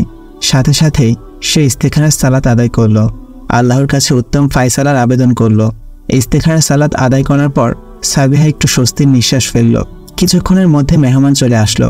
তামান্না তামিমের কিনে দেওয়া জামা এবং জিনিসপত্র দিয়ে সাবিহাকে তৈরি করছে। তামিম তো শামীমকে পেয়ে আনন্দে মেতে উঠেছে। আমেনা বেগম খুশি মনে তাদের সাথে কথাবার্তা বলছেন। পুরুষরা এক পাশে বসলেন, মহিলারা অন্য পাশে। শামীমের সঙ্গে তার মা এবং তানিয়া এসেছেন। একদিকে সাবিহা খুবই নার্ভাস হয়ে পড়েছে, খুব ভয় পাচ্ছিল এবং তার বুকের ভেতরটা কেমন জানি করছিল। অন্যদিকে শামীম সাবিহাকে দেখার জন্য ছটফট করছিল। সাবিহার কথা ভাবতেই শামীমের হার্টবিট দ্বিগুণ গতিতে যেন বেড়েই চলছে। তানিয়া শামীমের এই অবস্থা দেখে হাসতে হাসতে কুটি কুটি। নিকাব দিয়ে তানিয়ার মুখ ঢাকা থাকলেও শামীম সেটা স্পষ্ট বুঝতে পারছিল। তাই শামীম নাক এবং গাল ফুলিয়ে তানিয়ার সঙ্গে একটু ভাব নিল, কিন্তু সে ভাব আর বেশিক্ষণ টিকল না। শামীম তানিয়াকে ইশারা করে সাবিহাকে তাড়াতাড়ি সামনে নিয়ে আসার কথা বলছিল। তানিয়া ইশারা করে বলল, তোর সইছে না বুঝি? প্লিজ জানা, তুই যা চাইবি তাই পাবি, প্লিজ। তানিয়া ইশারা করে ওকে বলে সাবিহার রুম খুঁজতে গেল। অবশেষে সাবিহার রুম পেয়ে ঢুকে পড়ল। তানিয়া সাবিহার দিকে তাকাতে হা হয়ে গেল। এত সুন্দর নুরানি চেহারা, মাশাআল্লাহ। তানিয়া যেন নিজের চোখকে বিশ্বাসই করাতে পারছে না। সালামের আওয়াজ শুনে তানিয়ার ঘোর কাটল। তানিয়া চোখের পাতা ফেলল এবং সালামের জবাব দিল। আনমনেই বলে উঠল, বিয়ে তো কনফার্ম, আলহামদুলিল্লাহ, এখন শুধু ভাইয়ের কবুল বলা বাকি। তানিয়া কিছুটা স্বাভাবিক হয়ে তারপর তামান্না এবং সাবিহার সঙ্গে মুসাফা এবং কৌশল বিনিময় করল। তারপর সাবিহাকে বলতে শুরু করলো, চলো তোমাকে নিয়ে যাই, ভাইয়া তোমাকে দেখার জন্য আকুল হয়ে বসে আছে। সাবিহা বিসমিল্লা বলে ধীর পায়ে হাঁটতে শুরু করলো। সাবিহাকে শামীমের মায়ের সামনে বসানো হলো। সাবিহা হাফসা বেগমকে সালাম দিয়ে মুসাফা করল। সাবিহা নিচের দিকে তাকিয়ে খুব শান্ত হয়ে বসে রইল। হাফসা বেগম জিজ্ঞেস করলেন, মা তোমার নাম কি? সাবিহা ইসলাম নাদিয়া। পড়াশোনা কতটুকু চলছে? 10ম শ্রেণীতে পড়াশোনা করছি। একটু কোরআন তেলাওয়াত করে শোনাও তো। সাবিহা খুব সুন্দর সুরে একটি কেরাত পাঠ করল। সবাই তাতে মুগ্ধ হয়ে গেল, কিন্তু সাবিহার দিকে শামীম হাঁ করে তাকিয়েই আছে। নেভি ব্লু ড্রেসে সাবিহাকে যেন জান্নাতের হুরের মতো লাগছে। কি সুন্দর তার মায়াবী চাহনি, কাজল কালো দুটি চোখ, তাকালে মনে হয় যেন চোখ দিয়ে ঘায়েল করছে তার মনকে। কি সুন্দর তার গোলাপি ঠোঁট, তার চেয়ে বেশি সুন্দর তার ঠোঁটের হাসি। শামীম সাবিহাকে খুঁটিয়ে খুঁটিয়ে দেখছে। যতই দেখছে ততই যেন তার মাঝে হারিয়ে যাচ্ছে। সাবিহার চোখের ঠিক নিচের দিকে অর্থাৎ গালে খুব সুন্দর একটা তিল আছে। সাবিহাকে অপূর্ব লাগছে। যতই দেখছে শামীমের হার্টবিট বেড়েই যাচ্ছে। তানিয়া বিষয়টা লক্ষ্য করলো এবং শামীমের সামনে গিয়ে দাঁড়ালো। চুপি চুপি কণ্ঠে বলল, ভাইয়া নিজেকে নিয়ন্ত্রণ করেন, সবাই দেখছে আপনাকে। তানিয়ার কথা শুনে শামীম কিছুটা লজ্জা পেল এবং নড়ে চড়ে বসল। সাবিহাকে শামীম, হাফসা বেগম, তানিয়া সবাই খুব পছন্দ করেছে। জুমার সালাত আদায় করার পরপরই শামীম ইকবাল এবং সাবিহা ইসলাম নাদিয়ার বিবাহ সম্পন্ন হলো। খুব ঘরোয়াভাবেই বিয়েটা হলো। খাওয়া দাওয়া শেষ করে শামীম চুপি চুপি সাবিহার রুমের দিকে রওনা হলো। কারণ একটু পরেই তাদের চলে যেতে হবে সাবিহাকে দেখার জন্য এবং তার সাথে কথা বলার জন্য। মনটা তার ভীষণ ছটফট করছিল। সাবিহার রুমের সামনে এসে আসসালামু আলাইকুম। সাবিহা পুরুষের গলা শুনে কিছুটা অপ্রস্তুত হয়ে বসল। শামীম সাবিহার একটু কাছে গিয়ে জিজ্ঞেস করল, কেমন আছো তুমি? আলহামদুলিল্লাহ, ভালো আছি। আপনি কেমন আছেন? কাপা কাপা কণ্ঠে সাবিহা জবাব দিল, এতদিন একটা অশান্তিতে ছিলাম, এখন আলহামদুলিল্লাহ সব কিছু ঠিক আছে। আমি আজকে খুব ভালো আছি। তোমাকে একটা কথা বলার ছিল। জি বলেন। দিবসের শুরুতে তুমি আসলে আমার জীবনে। ভালোবেসে ফেলেছি তোমায় গভীর আনমনে। দিবসের রজনীতে তুমি আসতে আমার মনে। তোমার আখিদয় যেন রেখে দিতে আমার হৃদয়ের গহীনে। দিন যত যায় তোমার চোখ দুটি তাড়া করে বেড়ায়। তোমার চোখে যেন এই মন হারায়। আমার কণ্ঠ, আমার সুর শুধু তোমাকেই বলতে চায়। এই শামীম ইকবাল ভালোবেসে ফেলেছে শুধু তোমায়। আজ প্রথমবার তোমায় দেখেছে আমার দুই নয়ন। তোমার স্নিগ্ধ মৃদু চেহারা দেখে মুগ্ধ আমার এমন। উতলা মন, দিশেহারা জীবন শান্ত করতে তোমায় করে নিলাম আপন। মহান আল্লাহ দিয়েছে আমায় শ্রেষ্ঠ উপহার। তোমায় পেয়ে রবের দরবারে জানাই শুকরিয়া হাজারবার। চিরজীবনের জন্য এখন তুমি শুধু আমার। আলহামদুলিল্লাহ। এই বলে শামীম দীর্ঘশ্বাস ফেলল। সাবিহা এই কবিতাগুলো খুব মন দিয়ে শুনছিল। কবিতা শুনে যেন সে কবিতার মধ্যে হারিয়ে যাচ্ছিল। সাবিহা মনে মনে একটু ইমপ্রেস হলো। শামীম সাবিহার হাতে একটু টাচ করতেই, ভাবি আমি এসে গেছি, কি করছো তুমি? আর মনে তানিয়া রুমে ঢুকেই, থুক্কু থুক্কু আমি ভুল টাইমে রুমে চলে এসেছি। দুজনেই বেশ লজ্জা পেয়ে দুই দিকে সরে গেল। তানিয়া তো লজ্জায় মুখ লুকিয়ে ফেলল। তানিয়া দরজার দিকে মুখ করে, ভাইয়া আপনাকে আম্মু খোঁজ করছে, এই বলে তানিয়া চলে গেল। শামীম ঠোঁট চেপে বিড়বিড় করতে লাগলো, উফ, সময়টাকে কি এত তাড়াতাড়ি এখনই শেষ হতে হলো? আর এই তানিয়াকেও এখনই আসতে হলো? যত সব, তোকে তো পরে দেখে নিব। শামীম রেগে ফুসফুস করতে লাগলো। তানিয়া আবার দরজার বাহিরে থেকে বলতে শুরু করলো, ভাইয়া আম্মু ডাকছে তো, তাড়াতাড়ি আসেন। শামীম কিছুটা রেগে কটমট করতে করতে বেরিয়ে গেল। তারপর তানিয়া ও সাবিহা খুব জমিয়ে গল্প করলো। এক সপ্তাহ হয়ে গেল সাবিহার বিবাহ হয়েছে। আজকে সাবিহার মাদ্রাসার ছুটিও শেষ। বাসায় এখন সাবিহা এবং আমেনা বেগম থাকেন। তামান্না এবং তামিম বাড়িতে চলে গেছে। সাবিহার অর্ধবার্ষিক পরীক্ষা সামনে, তাই তার বাড়িতে যেতে হবে। তারপর লেখাপড়া এখন খুব মন দিয়ে করতে হবে। প্রতিটা বিষয়ের প্রতিটা অধ্যায় শেষ করতে হবে তাকে। অনেক ঝামেলা এসে তার মাথায় দাঁড়িয়েছে। যেহেতু সাবিহার মাদ্রাসার ছুটি শেষ, তাই সে আজকে মাদ্রাসায় দেখা করতে যাবে। সাবিহা মাদ্রাসায় চলে গেল। বেলা 10:45-এর দিকে সাবিহা মাদ্রাসা থেকে বিদায় নিয়ে বের হলো। হঠাৎ সাবিহাকে কে যেন হ্যাচকা টান দিয়ে গাড়িতে বসিয়ে নিল। সাবিহা কিছু বুঝে ওঠার আগেই কোনো পুরুষের উপস্থিতি অনুভব করতে না করতেই চিৎকার চেঁচামেচি শুরু করলো। একটা পর্যায়ে সাবিহা ওই দিনের মতোই অজ্ঞান হয়ে গেল। এবার শামীম কিছুটা রেগে গেল। আজব মেয়ে তো, আবার অজ্ঞান হয়ে গেল। আমি তোর হাজব্যান্ড, তাই না? আমাকে কি চিনতে পারলো না, নাকি বিয়ের দিন আমাকে দেখেইনি? ধুর, বাদ দেই, আমার জন্য তো ভালোই হলো। শামীম বেটা এত বড় কিডন্যাপটা করেছে। শামীম সাবিহার নিকাব খুলে ফেলল, আর চোখে সাবিহার নুরানি মায়াবী চেহারার দিকে বারবার করে তাকাচ্ছে আর গাড়ি চালাচ্ছে। বেলা 1:20 বাজে। তারা শহর থেকে অনেকটা দূরেই চলে এসেছে। শামীম গাড়ি চালানো বন্ধ করে সাবিহার একদম কাছে গিয়ে বসলো। বলতে লাগলো, ও আমার প্রিয়তমা, কেন এভাবে ঘুমাবে? এবার ওঠো। উঠতে বলেছি তো, শুনতে পাচ্ছ না বুঝি? উঠবে নাকি কিস করব? এটা শুনে আমাকে আবার অভদ্র মনে করবে না। আমি কিন্তু মোটেও অভদ্র নই। আচ্ছা ওকে, আমি কিছুই করব না, যদি তুমি সুন্দর মতো উঠে পড়ো। যদি না ওঠো তাহলে তোমার মুখে পানি দেব। এই বলে শামীম সাবিহার মুখে পানি ছিটিয়ে দিল। সাবিহা চোখ কসলাতে কসলাতে উঠল। হালকা চোখ খুলতেই, কে আপনি? আমাকে এভাবে কিডন্যাপ করেছেন কেন? আপনি আমার নিকাব কেন খুলেছেন? আপনার সাহস তো কম নয়।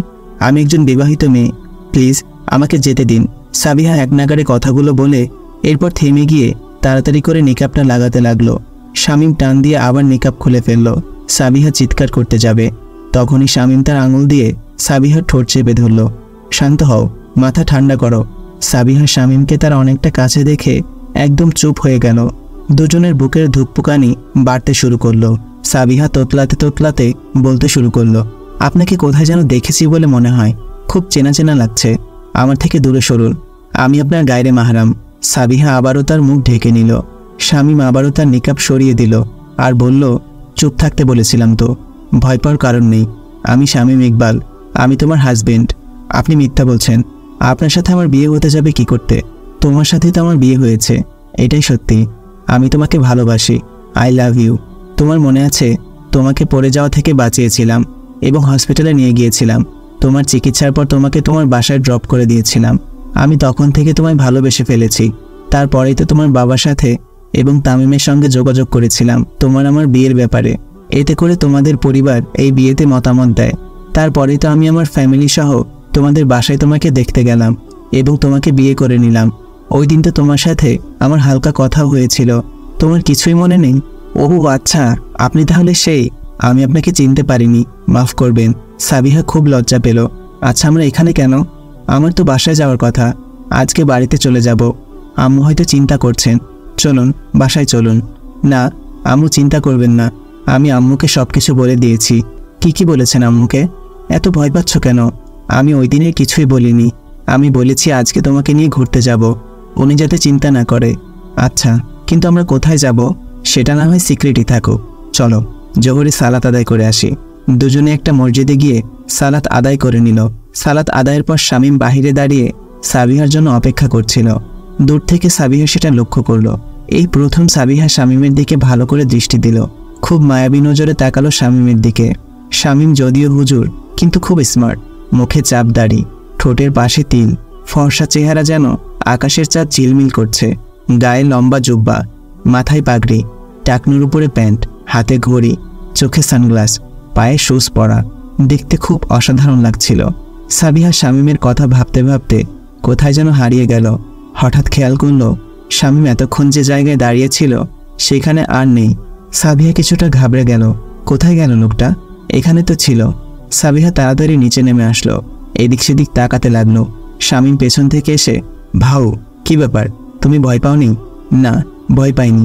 শামীম কিছুটা রেগে বলতে লাগলো, এমনিতে আমার চেহারা দেখলে অজ্ঞান হয়ে যাও, তাহলে ভয় দেখালে ভয় পাও না কেন? সেটা বলতে পারবো না। আপনি বলুন, আপনি কোথায় গিয়েছিলেন? কোথাও যায়নি, আমি তোমার কাছেই ছিলাম এবং সারা জীবন থাকতে চাই। আমি আড়াল হয়ে তোমার মনটাকে দেখছিলাম। কি দেখছিলেন আমার মনটাতে? দেখলাম কাছ থেকে তোমার মনটা যতটা সুন্দর, দূর থেকে আরও সুন্দর। সাবিহা কিছুটা লজ্জা পেল। তারা দুজনে একটা রেস্টুরেন্টে খাবার খেতে বসলো। সাবিহা মনে মনে খুব নার্ভাস ফিল করছিল, কারণ সে বর্তমানে একজন পুরুষের সঙ্গে আছে। শামীম সেটা বুঝতে পারল, তাই কিছুটা নীরব হয়ে খাবার খেতে শুরু করলো। সাবিহা তেমন কিছুই খেলো না। তারা আবার গাড়িতে এসে বসলো। শামীম গাড়িতে বসে গজল চালিয়ে দিল। শামীম গাড়ি ড্রাইভ করা শুরু করলো। গাড়ি চলছে, গাছপালা পেছনে ফেলে। দুজনে নীরবে গজল শুনছে। মনে মনে দুজনে এনজয় করছিল। কিন্তু শামীম চেয়েছিল সারা রাস্তা সাবিহার সঙ্গে কথা বলে সময় কাটাবে, সেটা আর হলো না। কয়েক ঘন্টা পেরিয়ে গেল। হঠাৎ করে সাবিহা বাহিরের দিকে খেয়াল করলো, আরে এটা তো আমাদের স্কুলের এলাকা বলে মনে হচ্ছে। আমি সত্যি দেখছি। আচ্ছা, আমরা এখানে কেন? আরে এটাই তো তোমার জন্য সারপ্রাইজ, বুঝলে মিষ্টি বউ, আমরা তোমাদের বাড়ি যাচ্ছি। সাবিহা এটা শুনে খুব খুশি হলো, কিন্তু ভয়ের কারণে প্রকাশ করতে পারল না। কিছুক্ষণের মধ্যে সাবিহাদের বাড়ির সামনে এসে পৌঁছালো। শামীম বের হয়ে গাড়ির দরজা খুলতেই সাবিহা বের হয়ে এক দৌড়। সাবিহা দৌড়ে ভিতরে চলে গেল। শামীমের কথা তার মাথায় আসলো না। ঘরে ঢুকে ঘরের অবস্থা মাতিয়ে তুলল। সবাই খুব খুশি সাবিহা এসেছে বলে। তামিম জিজ্ঞেস করলো, সাবিহা, শামীম কোথায়? এটা জিজ্ঞেস করতেই সাবিহা চুপ হয়ে গেল। তুই কখনোই বড় হবি না সাবিহা, এখনো বাচ্চাদের মতো রয়ে গেলি। তামিম তাড়াতাড়ি বাহিরে গেল। তামিম শামীমকে দেখে অনেক খুশি হলো। দুজনেই কৌশল বিনিময় করলো। শামীমকে ঘরে নিয়ে আসা হলো। সাবিহা শামীমকে দেখতেই ভয়ে সব হাসি দুষ্টুমি বন্ধ করে ভয়ে ভয়ে তার রুমে চলে গেল। শামীম বিষয়টা বুঝতে পারল এবং চিন্তিত হলো। সাবিহা আমাকে দেখলে কেন এত ভয় পায়? আমি কি আসলেই ভয়ঙ্কর দেখতে? এটা ভেবেই তামিমকে প্রশ্ন করলো, তামিম, আমি কি দেখতে ভয়ঙ্কর? তামিম হো হো করে হেসে দিল। কেন জিজ্ঞেস করছিস এই কথাটা? শামীম একটা মুচকি হাসি দিয়ে বলল, না এমনি। আসরের সালাত আদায় করার পর তামিম শামীমকে নিয়ে বাহিরে ঘুরতে বের হলো। সন্ধ্যায় তারা বাসায় ফিরল। এসে ফ্রেশ হয়ে কিছু নাস্তা করলো। নাস্তা করার পর শামীম বলতে লাগলো, ভাই, আমার চলে যেতে হবে, আমি কাজেই বাড়িতে যাচ্ছিলাম। কল করে শুনলাম সাবিহা বাড়িতে আসবে, তাই তাকেও আমার সঙ্গে নিয়ে আসলাম। এখন যাই। তামিম বলল, আজকে কিছুতেই যেতে পারবি না, এখন যে তোর কোনো কাজ নেই, তাই কোনো বাহানা চলবে না। আচ্ছা, সাবিহাকে দেখছি না যে, কোথায় সে? আহারে, চোখে হারাচ্ছ বুঝি? হারাবই তো, সে যে আমার চোখের মণি। পরীক্ষা এসেছে তো, তাই হয়তো পড়াশোনায় ব্যস্ত হয়ে পড়েছে। তুই ভেতরে যা, অসুবিধা নেই। সাবিহার সাথে মনে হয় বড় আপু, আচ্ছা তুই অপেক্ষা কর, আমি যাচ্ছি। এই বলে তামিম ভিতরে গেল। ছোট রাফিয়া ছোট ছোট পায়ে শামীমের কাছে আসলো। শামীম ব্যাগ থেকে বের করে তাকে অনেকগুলো চকলেট দিল। রাফিয়া চকলেট পেয়ে খুশিতে নাচতে শুরু করলো। রাফিয়া বলতে শুরু করলো, তুমি আমার কি হও? আমি তোমার রাজপুত্র হই। ও কি মজা, তুমি আমার রাজপুত্র, কি মজা। শামীম রাফিয়ার সাথে খেলতে শুরু করলো। তামিম সাবিহার কাছে গিয়ে বলতে লাগলো, তোর মাথায় কোনো বুদ্ধি আছে কি নেই? ঘরে যে মেহমান এসেছে তোর কোনো খবর আছে? কি ভাবছে এখন মনে মনে বলতো? তারপর তুই একবারও সামনে যাস না। সরি ভাইয়া, অনেকদিন পর এসেছি তো, তাই তো ব্যস্ত হয়ে পড়েছিলাম। তোরা ঘরে ছিলি না বলেই তো পড়তে বসলাম। এখন যা, তাড়াতাড়ি যা। এই মেয়েটার কবে যে বুদ্ধিশুদ্ধি হবে আল্লাহ জানে। যাচ্ছি আপু, এখনই যাচ্ছি। সাবিহা শামীমের কাছে আসলো। আসসালামু আলাইকুম। ওয়ালাইকুম আসসালাম। কোথায় ছিলে এতক্ষণ? আমাকে তো ভুলেই গেলা। অভিমানী কণ্ঠে শামীম বলল, মামুনি দেখো চকলেট দিয়েছে। কে দিয়েছে আম্মি? রাজপুত্র দিয়েছে। এই রাজপুত্র আবার কে? এই যে উনি, আমার রাজপুত্র। সাবিহা হেসে দিল। আচ্ছা ভিতরে যাও আম্মি, গিয়ে তোমার আম্মুকে দেখাও। রাফিয়া দৌড়ে ভিতরে চলে গেল। কি করছিলে তুমি ভেতরে? এই তো পড়ছিলাম। এই লজ্জাবতী বউ, এত লজ্জা পাচ্ছ কেন? শোনো, আমার না হয় আপাতত আমাদের এই সম্পর্কটাকে বন্ধুত্বের পরিচয় দিলাম। তোমার ভয় পাওয়ার কোনো কারণ নেই। তুমি স্বাধীনভাবে সময় নিতে পারো। বন্ধুত্ব করবে আমার সাথে? ভেবে দেখব। ভেবে দেখো, কিন্তু আমার উত্তরটা হ্যাঁ চাই। আর শোনো, তুমি না বললেও আমি এত সহজে তোমাকে ছাড়ছি না। আচ্ছা ঠিক আছে। মানে তুমি বন্ধুত্ব করে নিয়েছ? হ্যাঁ করে নিয়েছি। শামীম হেসে দিল। আচ্ছা আমি কি তোমার রুমটা দেখতে পারি? নিশ্চয় দেখতে পারেন। আমার সাথে চলুন, আমি তো তোমার সাথেই চলতে চাই। এরপর শামীম সাবিহার সাথে সাথে চলতে শুরু করলো। এই যে এটাই আমার রুম। শামীম লক্ষ্য করলো সাবিহার রুমটা খুব সুন্দর সাজানো গোছানো। ছোট্ট একটি বুক সেলফ, একটি পড়ার টেবিল, একটি খাট আর একটি আলমারি। আলমারির দরজায় ছোট্ট একটা আয়না লাগানো। দেয়ালে বিভিন্ন ধরনের ফুল এবং মসজিদ আর্ট করা। আর পাশে একটা বারান্দা। এই বারান্দায় ছোট ছোট ফুলের টপ লাগানো আছে, দোলনাও আছে। ফুলের সুবাসে রুমটা মৌ করছে। খুব সুন্দর একটা পরিপাটি রুম। মনটা ভরে গেল শামীমের। এই ফুলপরি, এই ড্রয়িংগুলো কি তুমি করেছ? আমি করেছি। খুব সুন্দর দেখতে। দেখো বাহিরের দিকে সুন্দর চাঁদের আলো ছড়িয়ে পড়েছে। হ্যাঁ, আমার জ্যোৎস্নাবিলাস করতে খুব ভালো লাগে। যাবে আজকে? চলো তাহলে বাহিরে যাই জ্যোৎস্নাবিলাস করতে। না, আজ কাজ আছে। কাল থেকে স্কুলে যাব তো, পড়তে হবে খুব। আচ্ছা তাহলে তুমি পড়ো, আমিও একটু আমার কাজ করি। আচ্ছা তোমার রুমে যদি আমি কাজ করি তাহলে কি তোমার কোনো সমস্যা হবে? কেন সমস্যা হবে? আমরা তো বন্ধু, তাই না? তাই কোনো সমস্যা নেই। শামীম খুশি হয়ে গেল। শামীম মন দিয়ে কাজ করছে। সে কাজে খুব ব্যস্ত হয়ে পড়েছে। সাবিহা বারবার চুপি চুপি শামীমের দিকে তাকাচ্ছে। ভাবছে এই কালো কালো এটা আবার কি? মোবাইলের মতো জলজল করছে। এত বড় ফোন হয় নাকি? বাব্বা কি বড় মোবাইল! সবচেয়ে বেশি হাস্যকর বিষয় হলো মোবাইলের বাটনগুলো কি বড় বড়। উনি কি সুন্দর মোবাইলটাও ঠিক করে চেনেন না। কেমন অদ্ভুত মোবাইল কিনেছে। এগুলো ভাবছে আর মুচকি মুচকি হাসছে। আবার সাবিহা যখন পড়ছে তখন শামীম তাকে লুকিয়ে লুকিয়ে দেখছে। পড়ালেখায় ব্যস্ত থাকা মেয়েটাকেও তার খুব ভালো লাগছে। এইভাবে চলতে থাকে তাদের অ্যাট্রাকশন মুহূর্ত। এশারের সালাত আদায়ের পর খাওয়া দাওয়া শেষ করলো সবাই। এবার ঘুমানোর পালা। সাবিহা মনে মনে ভাবছে, এই স্মার্ট বয়টা কি আজকে আমার সাথে ঘুমাবে? সাবিহা এটা ভেবেই গলা লম্বা করে ঢোক গিলতে শুরু করলো। দুজনেই রুমে দাঁড়িয়ে আছে। শামীম বলল, তুমি চিন্তা করো না, আমি নিচে শুয়ে পড়ব। এটা কি বলছেন আপনি? আপনি উপরে শুয়ে পড়ুন, আমি নিচে শুয়ে ঘুমাবো। দুজনেই দুজনের মতামত নিয়ে তর্ক শুরু করলো। একটা পর্যায়ে শামীম বলল, তুমি নিচে ঘুমালে আমিও নিচে ঘুমাবো।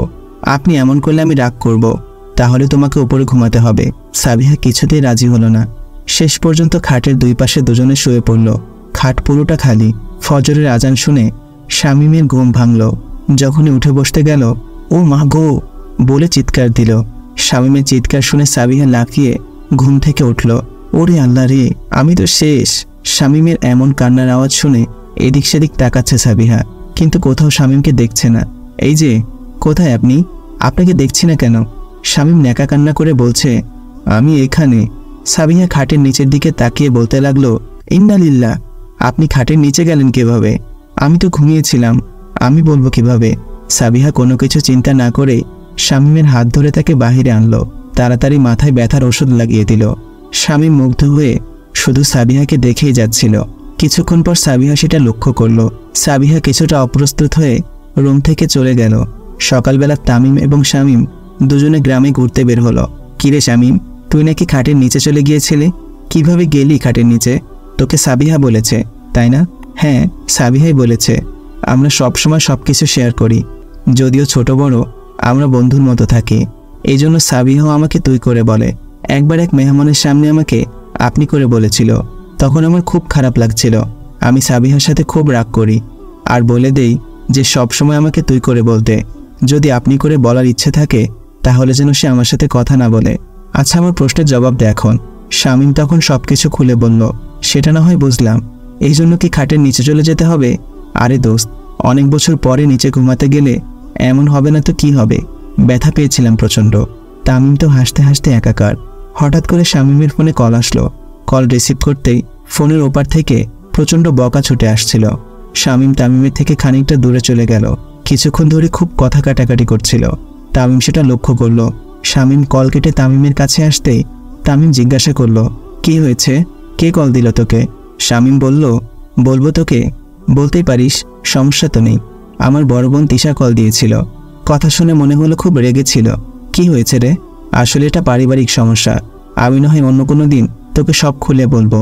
সাবিহার স্কুলের সময় হয়ে যাচ্ছিল, তাই সে স্কুলের বই খাতা কলম ইত্যাদি গুছিয়ে নিচ্ছিল।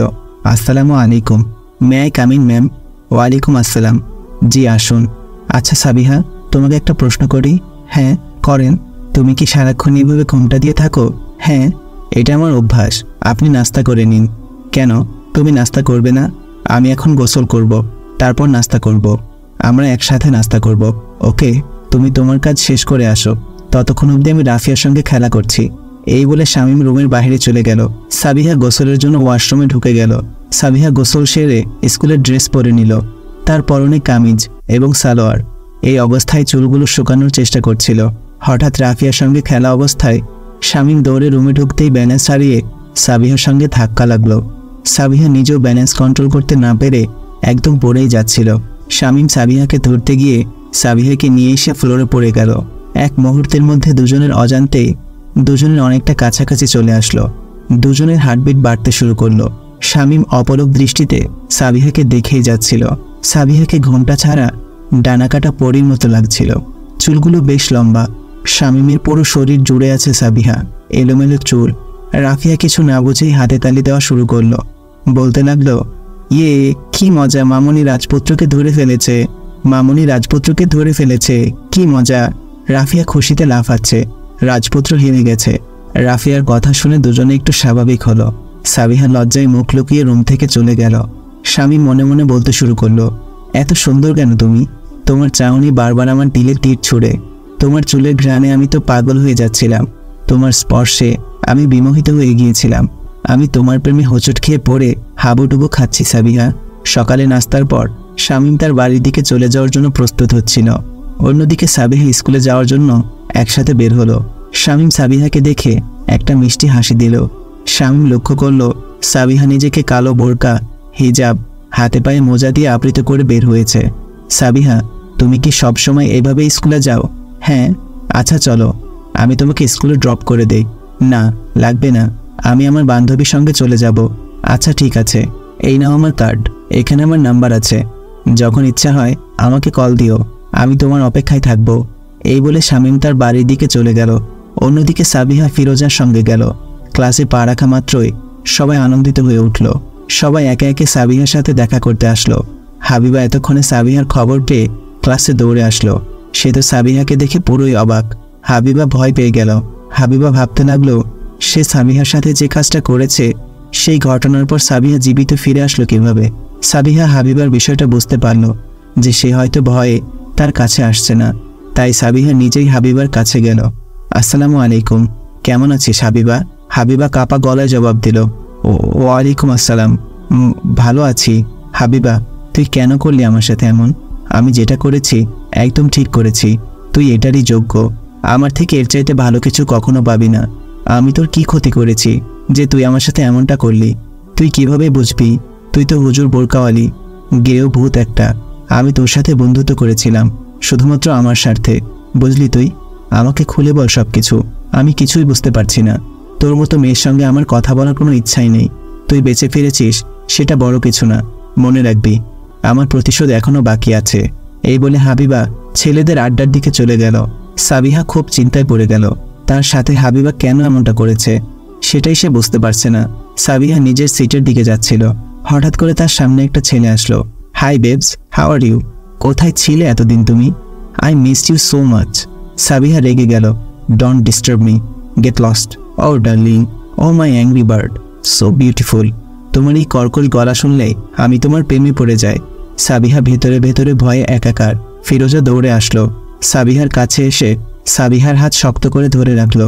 ফিরোজা বলতে লাগলো, আবির, বেশি বাড়াবাড়ি হয়ে যাচ্ছে, তুই ওকে কেন এত বিরক্ত করস? প্লিজ এমন টর্চার করা বন্ধ কর। এই ফিরোজা, তুই মাঝখানে আসলি কেন? এটা আমার আর আমার ডার্লিংয়ের বিষয়, তুই দেখোস না আমি আমার অ্যাংরি বার্ডের সাথে কথা বলছি? তুই তোর জায়গায় যা। সাবধান, আমার ফিরোজার সাথে এভাবে কথা বললে খুব খারাপ হবে। I hate you, I hate your attitude, leave now. আরে আমার বাবুটা রেগে গেল বুঝি? আমার বাবুটার রাগ তো আমাকে কমাতেই হবে। এই বলে আবির সাবিহার দিকে এগোতে লাগলো। সাবিহা ভয়ে কাঁপছিল। ফিরোজা বুদ্ধি করে বলে উঠল, আসসালামু আলাইকুম ম্যাম। আবির অপ্রস্তুত হয়ে একটু সরে দাঁড়াতেই ফিরোজা সাবিহাকে নিয়ে তাদের সিটে চলে গেল। ফিরোজা, তুই কাজটা ঠিক করলি না, দেখে নেব তোকে। কটমট করতে করতে আবির তার সিটে গিয়ে বসল। ভয়ে সাবিহার শরীর ঠান্ডা হয়ে গেল, শরীর অতিরিক্ত কাঁপছে। ফিরোজা নানান কথা বলে সাবিহাকে স্বাভাবিক করল। ফিরোজা নিজেও খুব ভয় পেয়েছিল। এটা ভেবে যে যদি সাবিহা অজ্ঞান হয়ে যায় তাহলে কি হবে এই মুহূর্তে। ফিরোজা, তুই আমার সত্যিকারের বান্ধবী। আমি রবের দরবারে সবসময় এই দোয়াটা করি যেন জান্নাতেও তোকে আমার বান্ধবী হিসেবে পাই। সাবিহা, আমিও তোকে জান্নাতে পেতে চাই। ওই আবির যদি আমাদের ক্লাসের না হতো তাহলে কত ভালো হতো, তাই না ফিরোজা? অনেক ভালো হতো। তোকে এই 1 বছর যাবৎ খুব জ্বালাতন করছে। যদি সে প্রিন্সিপালের বন্ধুর ছেলে না হতো তাহলে এতদিনে নিশ্চয়ই প্রিন্সিপালকে জানাতাম। ওই ছেলের জন্য তুই এতটা দুর্বল হয়ে পড়েছিস। ওই ছেলের জন্য এখন তুই যে কোনো ছেলে দেখলে ভয়ে অজ্ঞান হয়ে যাস। কতটা নিকৃষ্ট ছেলে, মন চায় তার মাথা ফাটিয়ে দেয়। তার মাঝে আবার হাবিবা। জানি না হাবিবা কোন লাভের আশায় আবিরকে সাহায্য করছে। এই হাবিবা মেয়ে ঠিক, তবে তার মধ্যে মাতৃত্ব নেই। আল্লাহ হেদায়েত দান করুক। সাবিহা শত বিপদের মাঝেও খুব মন দিয়ে প্রতিদিন ক্লাস করছে, বাড়িতেও মন দিয়ে পড়াশোনা করছে। সাবিহার পরীক্ষার রেজাল্ট দিয়েছে আজকে। প্রতিবারের মতো এবারও সে 2য় স্থান হয়েছে। আজকে সে অনেক খুশি। ফিরোজা, শারমিন, হীরা সবাই মিলে মাঠের একপাশে গিয়ে বসলো। সবাই খুব করে গল্প করলো। আচ্ছা সাবিহা, তুই কেন 2য় স্থান পছন্দ করিস? তুই কিন্তু চাইলেও প্রথম হতে পারিস, কিন্তু কেন সেটা করিস না? দেখ শারমিন, আমার ফিরোজার রোল 1, এটা আমার কাছে খুবই আনন্দদায়ক বিষয়। ফিরোজার রোল 1 ভাবলেই আমি অনেক খুশি হই।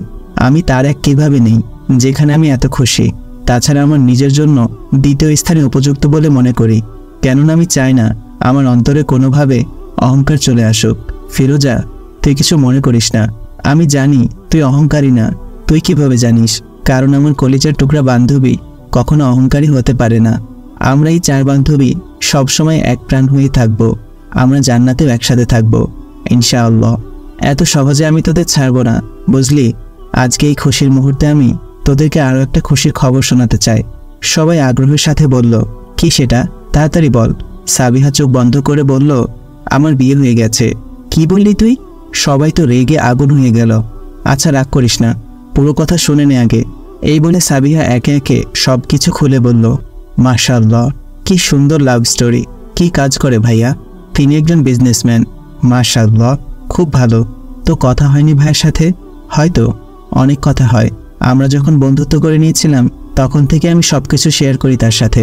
3 মাস হয়ে গেল শামীমের সাথে সাবিহার দেখা হয়নি। পড়ালেখায় ঘাটতি হবে বলে শামীম নিজেকে নিয়ন্ত্রণ করে রেখেছে। সপ্তাহে 1 দিন সাবিহা শামীমের সঙ্গে কথা বলে। ওই 1 দিন সাবিহা শামীমকে পুরো 1 সপ্তাহের গল্প শোনায়। শামীম খুব মন দিয়ে তার গল্প শোনে আর খুব এনজয় করে। গল্প করতে করতে কয়েক ঘন্টা চলে গেলে সাবিহা বিরতি নেয়। শামীম তখন মন খুলে বলতে চায়, সাবিহা, আমি তোমাকে ভালোবাসি। আমি তোমাকে খুব মিস করছি। তোমাকে দেখতে খুব ইচ্ছা হয়, কিন্তু বলতে গিয়েও বলতে পারে না। আজকে হঠাৎ করে সাবিহা সপ্তাহের মাঝখানেই শামীমকে কল করলো। শামীম ফোনের কাছে না থাকায় কল রিসিভ হচ্ছিল না। সাবিহা কল দিয়েই যাচ্ছে। শামীম কলের আওয়াজ শুনে বলতে লাগলো, আজকে ফোনটা সাবিহার মতো কথা বলে যাচ্ছে কেন? মানে সাবিহা যেমন এক নাগারে কথা বলতে থাকে আজকে তার ফোনটাও এভাবে বেজে চলছে। শামীম তার কনসার্ট রুম থেকে তাড়াতাড়ি তার রুমে আসলো।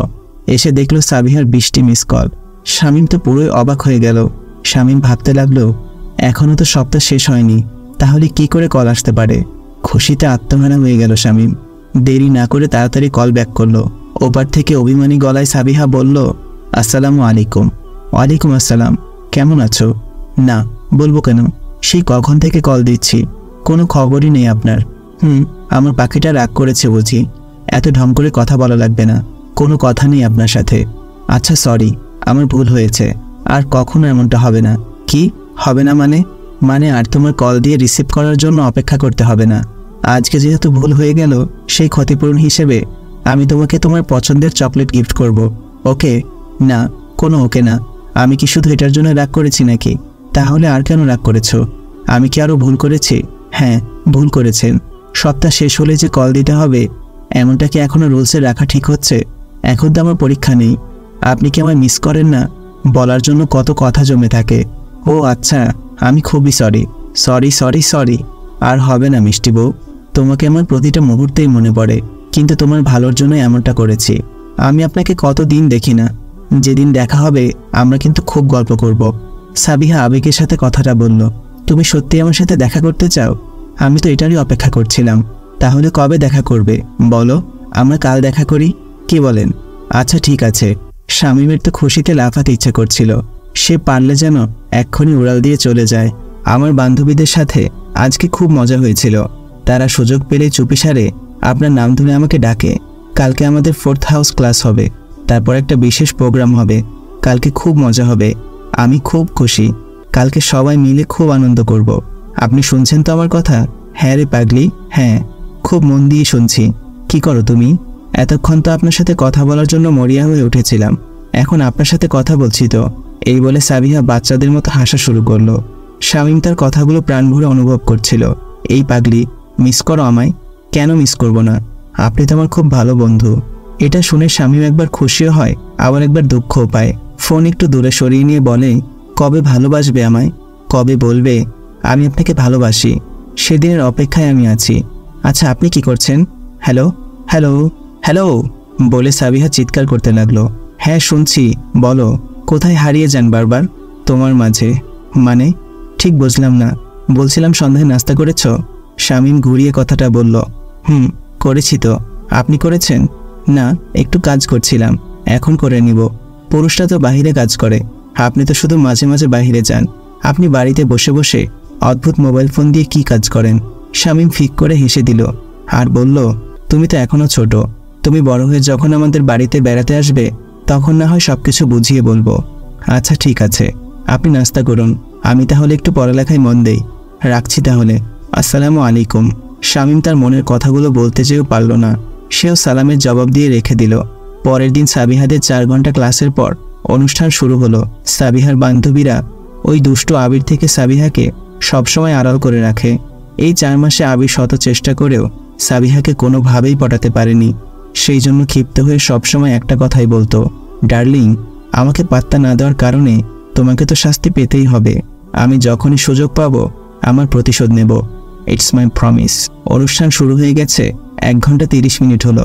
হঠাৎ করে হীরা চিন্তা মুখে দৌড়ে সাবিহার কাছে আসলো এবং ফিসফিস করে সাবিহার কানে কি যেন বলল। সাবিহা সব কথা শোনার পর খুব ভয় পেয়ে গেল। সাবিহা তার চারদিকে লক্ষ্য করল। আসলেই কয়েকজন ছেলে তার দিকে লক্ষ্য রাখছে। সাবিহাকে আটকানোর জন্য আবির আজকে বড় কিছু ষড়যন্ত্র করেছে। সাবিহা তার বাকি বান্ধবীদের সবকিছু জানালো। সবাই আল্লাহর কাছে সাহায্য চাইল। ফিরোজা কিছুক্ষণ ভেবে একটা সলিউশন খুঁজে বের করলো এবং তারাও একটা প্ল্যান করলো। তারা ঠিক করেছে অনুষ্ঠান শেষ হওয়ার আগেই তারা স্কুল থেকে চলে যাবে, কারণ অনুষ্ঠান শেষ হলে তাদের স্কুল থেকে বের হওয়া অসম্ভব হয়ে পড়বে। কারণ তারা এর আগেও এরকম পরিস্থিতির সম্মুখীন হয়েছিল। যেই ভাবা সেই কাজ। কিছুক্ষণ পরেই তারা অনুষ্ঠান থেকে বের হয়ে গেল। বের হওয়ার পর তারা যেমনটা প্ল্যান করেছিল তার উল্টোটা শুরু হলো। আবির কয়েকজন চেলাপেলা নিয়ে তাদের সামনে এসে দাঁড়ালো। আবির রাগান্বিত গলায় বলতে লাগলো, উপস সুইটহার্ট, তুমি আমার থেকে লুকাচ্ছ কেন? আজকে যতই চেষ্টা করো না কেন আমার থেকে পালাতে পারবে না। সাবিহা ধীর গলায় সবাইকে বলল, তোরা ভেতরে চলে যা, আজকে আমি নিজেই একা লড়ব। আল্লাহ ভরসা, আল্লাহ আমার সাথে আছেন। এই জালিমের হাত থেকে আল্লাহ তাআলা আমাকে ঠিক রক্ষা করবেন। এই বলে সাবিহা তার 2 হাত ভরে বালি নিল। বিসমিল্লাহির রহমানির রহিম বলে সূরা ইয়াসিনের 9 নম্বর আয়াত কয়েকবার পাঠ করল এবং ওই ছেলেদের দিকে নিক্ষেপ করল। আবির এবং তার চেলাপেলারা তাদের চোখ মুখ কসলাতে শুরু করলো। এই সুযোগে সাবিহা সবাইকে ভেতরে পাঠিয়ে দিল এবং সাবিহা নিজেও পালাতে শুরু করলো। সাবিহা তাড়াতাড়ি একটা ফ্লেক্সিলোডের দোকানে গিয়ে শামীমের দেওয়া ওই কার্ড থেকে নাম্বার উঠিয়ে শামীমের কাছে কল দিল। শামীম আননোন নাম্বার দেখে গুরুত্বহীনভাবে রিসিভ করলো। সাবিহা হতাশা মুখে সালাম দিল আর বলতে শুরু করলো, আপনি কোথায় আছেন? এই তো কাছাকাছি আছি, অল্প কিছুক্ষণের মধ্যেই চলে আসব। আপনি একটু তাড়াতাড়ি আসুন প্লিজ। ওই দিন বাড়ি ফেরার সময় আমাদের স্কুলের কাছাকাছি যে ব্রিজের কাছে আমরা দাঁড়িয়েছিলাম সেখানে চলে আসুন প্লিজ, দয়া করে তাড়াতাড়ি আসুন। 1 সেকেন্ডও দেরি করবেন না প্লিজ, আমি রাখছি। এই বলে সাবিহা ফোন কেটে পেরেশান হয়ে বাড়ির বিপরীত দিকে ছুটতে লাগলো। কিছু দূর যেতেই তার মাথায় বুদ্ধি এলো। সে দাঁড়িয়ে একটি গাড়ির জন্য অপেক্ষা করতে লাগলো, কিন্তু গাড়িতে ওঠার সুযোগ আর হলো না। আবির আর তার চেলাপেলা নিয়ে রাস্তায় চলে আসলো সাবিহাকে খুঁজতে। সাবিহা তাড়াতাড়ি আবার একটা দোকানে ঢুকে পড়ল। আবির তার দুষ্টু বুদ্ধি খাটিয়ে অর্ধেক ছেলেদেরকে বলল তারা সাবিহার বাড়ির দিকে তাড়াতাড়ি খোঁজ করতে, আর সে নিজে বিপরীত দিকে খোঁজ করবে। যেভাবেই হোক সাবিহাকে আজকে হাতছাড়া করা যাবে না। আবির তন্ন তন্ন করে খুঁজতে শুরু করলো। সাবিহা ভয় পেয়ে গেল। সে প্রাণপণ চেষ্টা করে দৌড়াতে শুরু করেছে আর আল্লাহর কাছে সাহায্য চাইছে। আবির তার পেছনে পেছনে আসতে লাগলো। অন্যদিকে শামীম সাবিহার কথা শুনে কিছুটা চিন্তিত হলো। সে আন্দাজ করলো সাবিহা কোনো বিপদে পড়েছে না তো। সে গাড়ি খুব দ্রুত গতিতে চালাতে শুরু করলো। সাবিহা কড়া রৌদ্রে দৌড়ে খুব ক্লান্ত হয়ে গেল। হঠাৎ করে আবির তার হাত ধরে ফেলল। সাবিহা ভয় পেয়ে চোখ বড় বড় করে তাকালো তার দিকে। শান্ত হও সুইটহার্ট, এত কষ্ট করে দৌড়াচ্ছ কেন? শোনো আমার, দেখো না তোমার কাছে আসতে আমার এত কষ্ট করা লাগছে না। আমি গাড়ি করে তোমার কাছে চলে এসেছি। এই বলে আবির শয়তানি হাসি দিতে লাগলো। ও সুইটহার্ট, মাই সুইট বেবস, আজকে তোমার আমার সাথে ফার্স্ট মিট, এর জন্য হয়তো একটু নার্ভাস ফিল করছো। চিন্তা করো না, সব কিছু ঠিক হয়ে যাবে। আজকে তোমাকে ফার্স্ট টাইম দেখব, আমি খুব এক্সাইটেড হয়ে গেছি। খবরদার এমনটা ভাবার সাহস করবে না। হাত ছাড় আমার, ছেড়ে দিব, একেবারে ছেড়ে দেব। তার আগে তোমাকে একবার দেখে তো নেই। প্রথমে তোমাকে দেখব, তারপর তোমার সাথে রোমান্স করব, তারপর ছেড়ে দেব।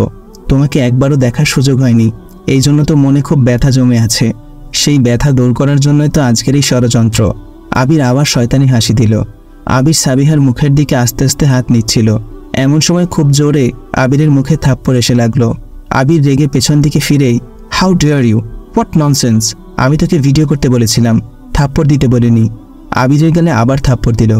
সজোরে টান দিয়ে সাবিহার হাত ছাড়িয়ে নিল আর আবিরের শার্টের কলার ধরে রাগান্বিত হয়ে বলতে লাগলো, হাউ ডেয়ার ইউ টাচ হার। আবির সামনে তাকাতেই সে ভয় পেয়ে গেল। আবির শামীমকে দেখে চিনে ফেলল, কারণ শামীম একজন জনপ্রিয় শিল্পী। তাকে কে না চেনে? কি থেকে কি হচ্ছে আবির কিছুই বুঝতে পারছে না।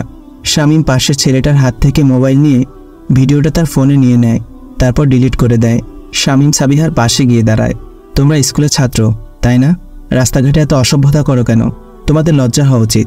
আজকে যদি এই মেয়েটার জায়গায় তোমাদের বোন থাকতো তাহলে তোমরা কি এটাই করতে? নেক্সট টাইম এমন কিছু শুনলে বা দেখলে আমি তোমাদের পুলিশে দেব, আন্ডারস্ট্যান্ড? এবারের মতো একটা সুযোগ দিলাম, যাও, চলে যাও। সাবিহা শামীমকে জড়িয়ে ধরে কান্না করে দিল। খুব করে কান্না করছে। আবির এখনও বুঝতে পারছে না যে সাবিহার সাথে এত বড় শিল্পীর কি সম্পর্ক। তাই সে বাড়াবাড়ি না করে ক্ষমা চেয়ে চলে গেল। সাবিহা ভয়ে কান্না করতে করতে অজ্ঞান হওয়ার মতো অবস্থা হয়ে গেল। শামীম তাকে সান্ত্বনা দিয়ে শক্ত করে জড়িয়ে ধরল। কিচ্ছু হবে না তোমার, ভয় পাওয়ার কোনো কারণ নেই, এই তো আমি এসে গেছি। শামীম সাবিহাকে পাজা কোলে করে গাড়িতে নিয়ে বসিয়ে দিল।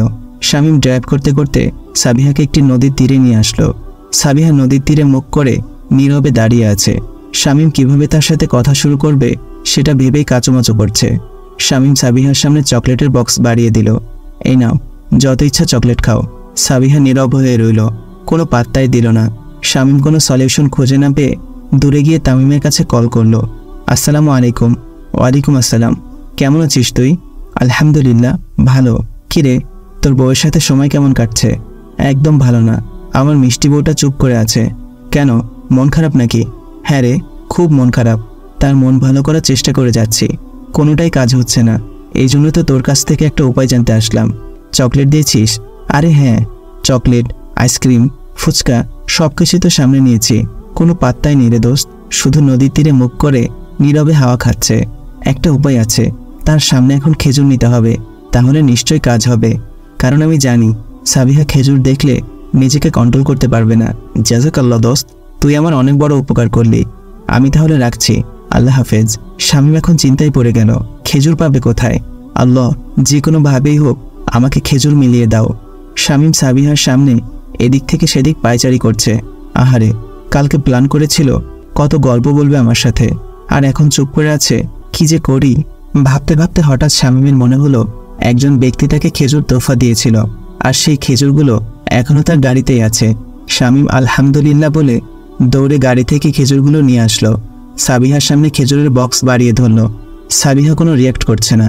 সাবিহা বক্স হাতে না নেওয়ার কারণ খুঁজতে গিয়ে খেয়াল করলো খেজুরের বক্সের উপর গিফট পেপার দিয়ে সবকিছু মোড়ানো আছে। সারসে কাম, তুমি না আমার ভালো বন্ধু, প্লিজ একবার বক্সটা খোলো। এভাবে চুপচাপ থেকো না, তোমাকে একদমই মানায় না, প্লিজ কথা বলো না। শামীম বাচ্চাদের মতো অভিমান করা শুরু করলো। সে বুদ্ধি করে নিজেই বক্সটা খুলল। সাবিহার সামনে খেজুরগুলো হাত দিয়ে দেখতে লাগলো।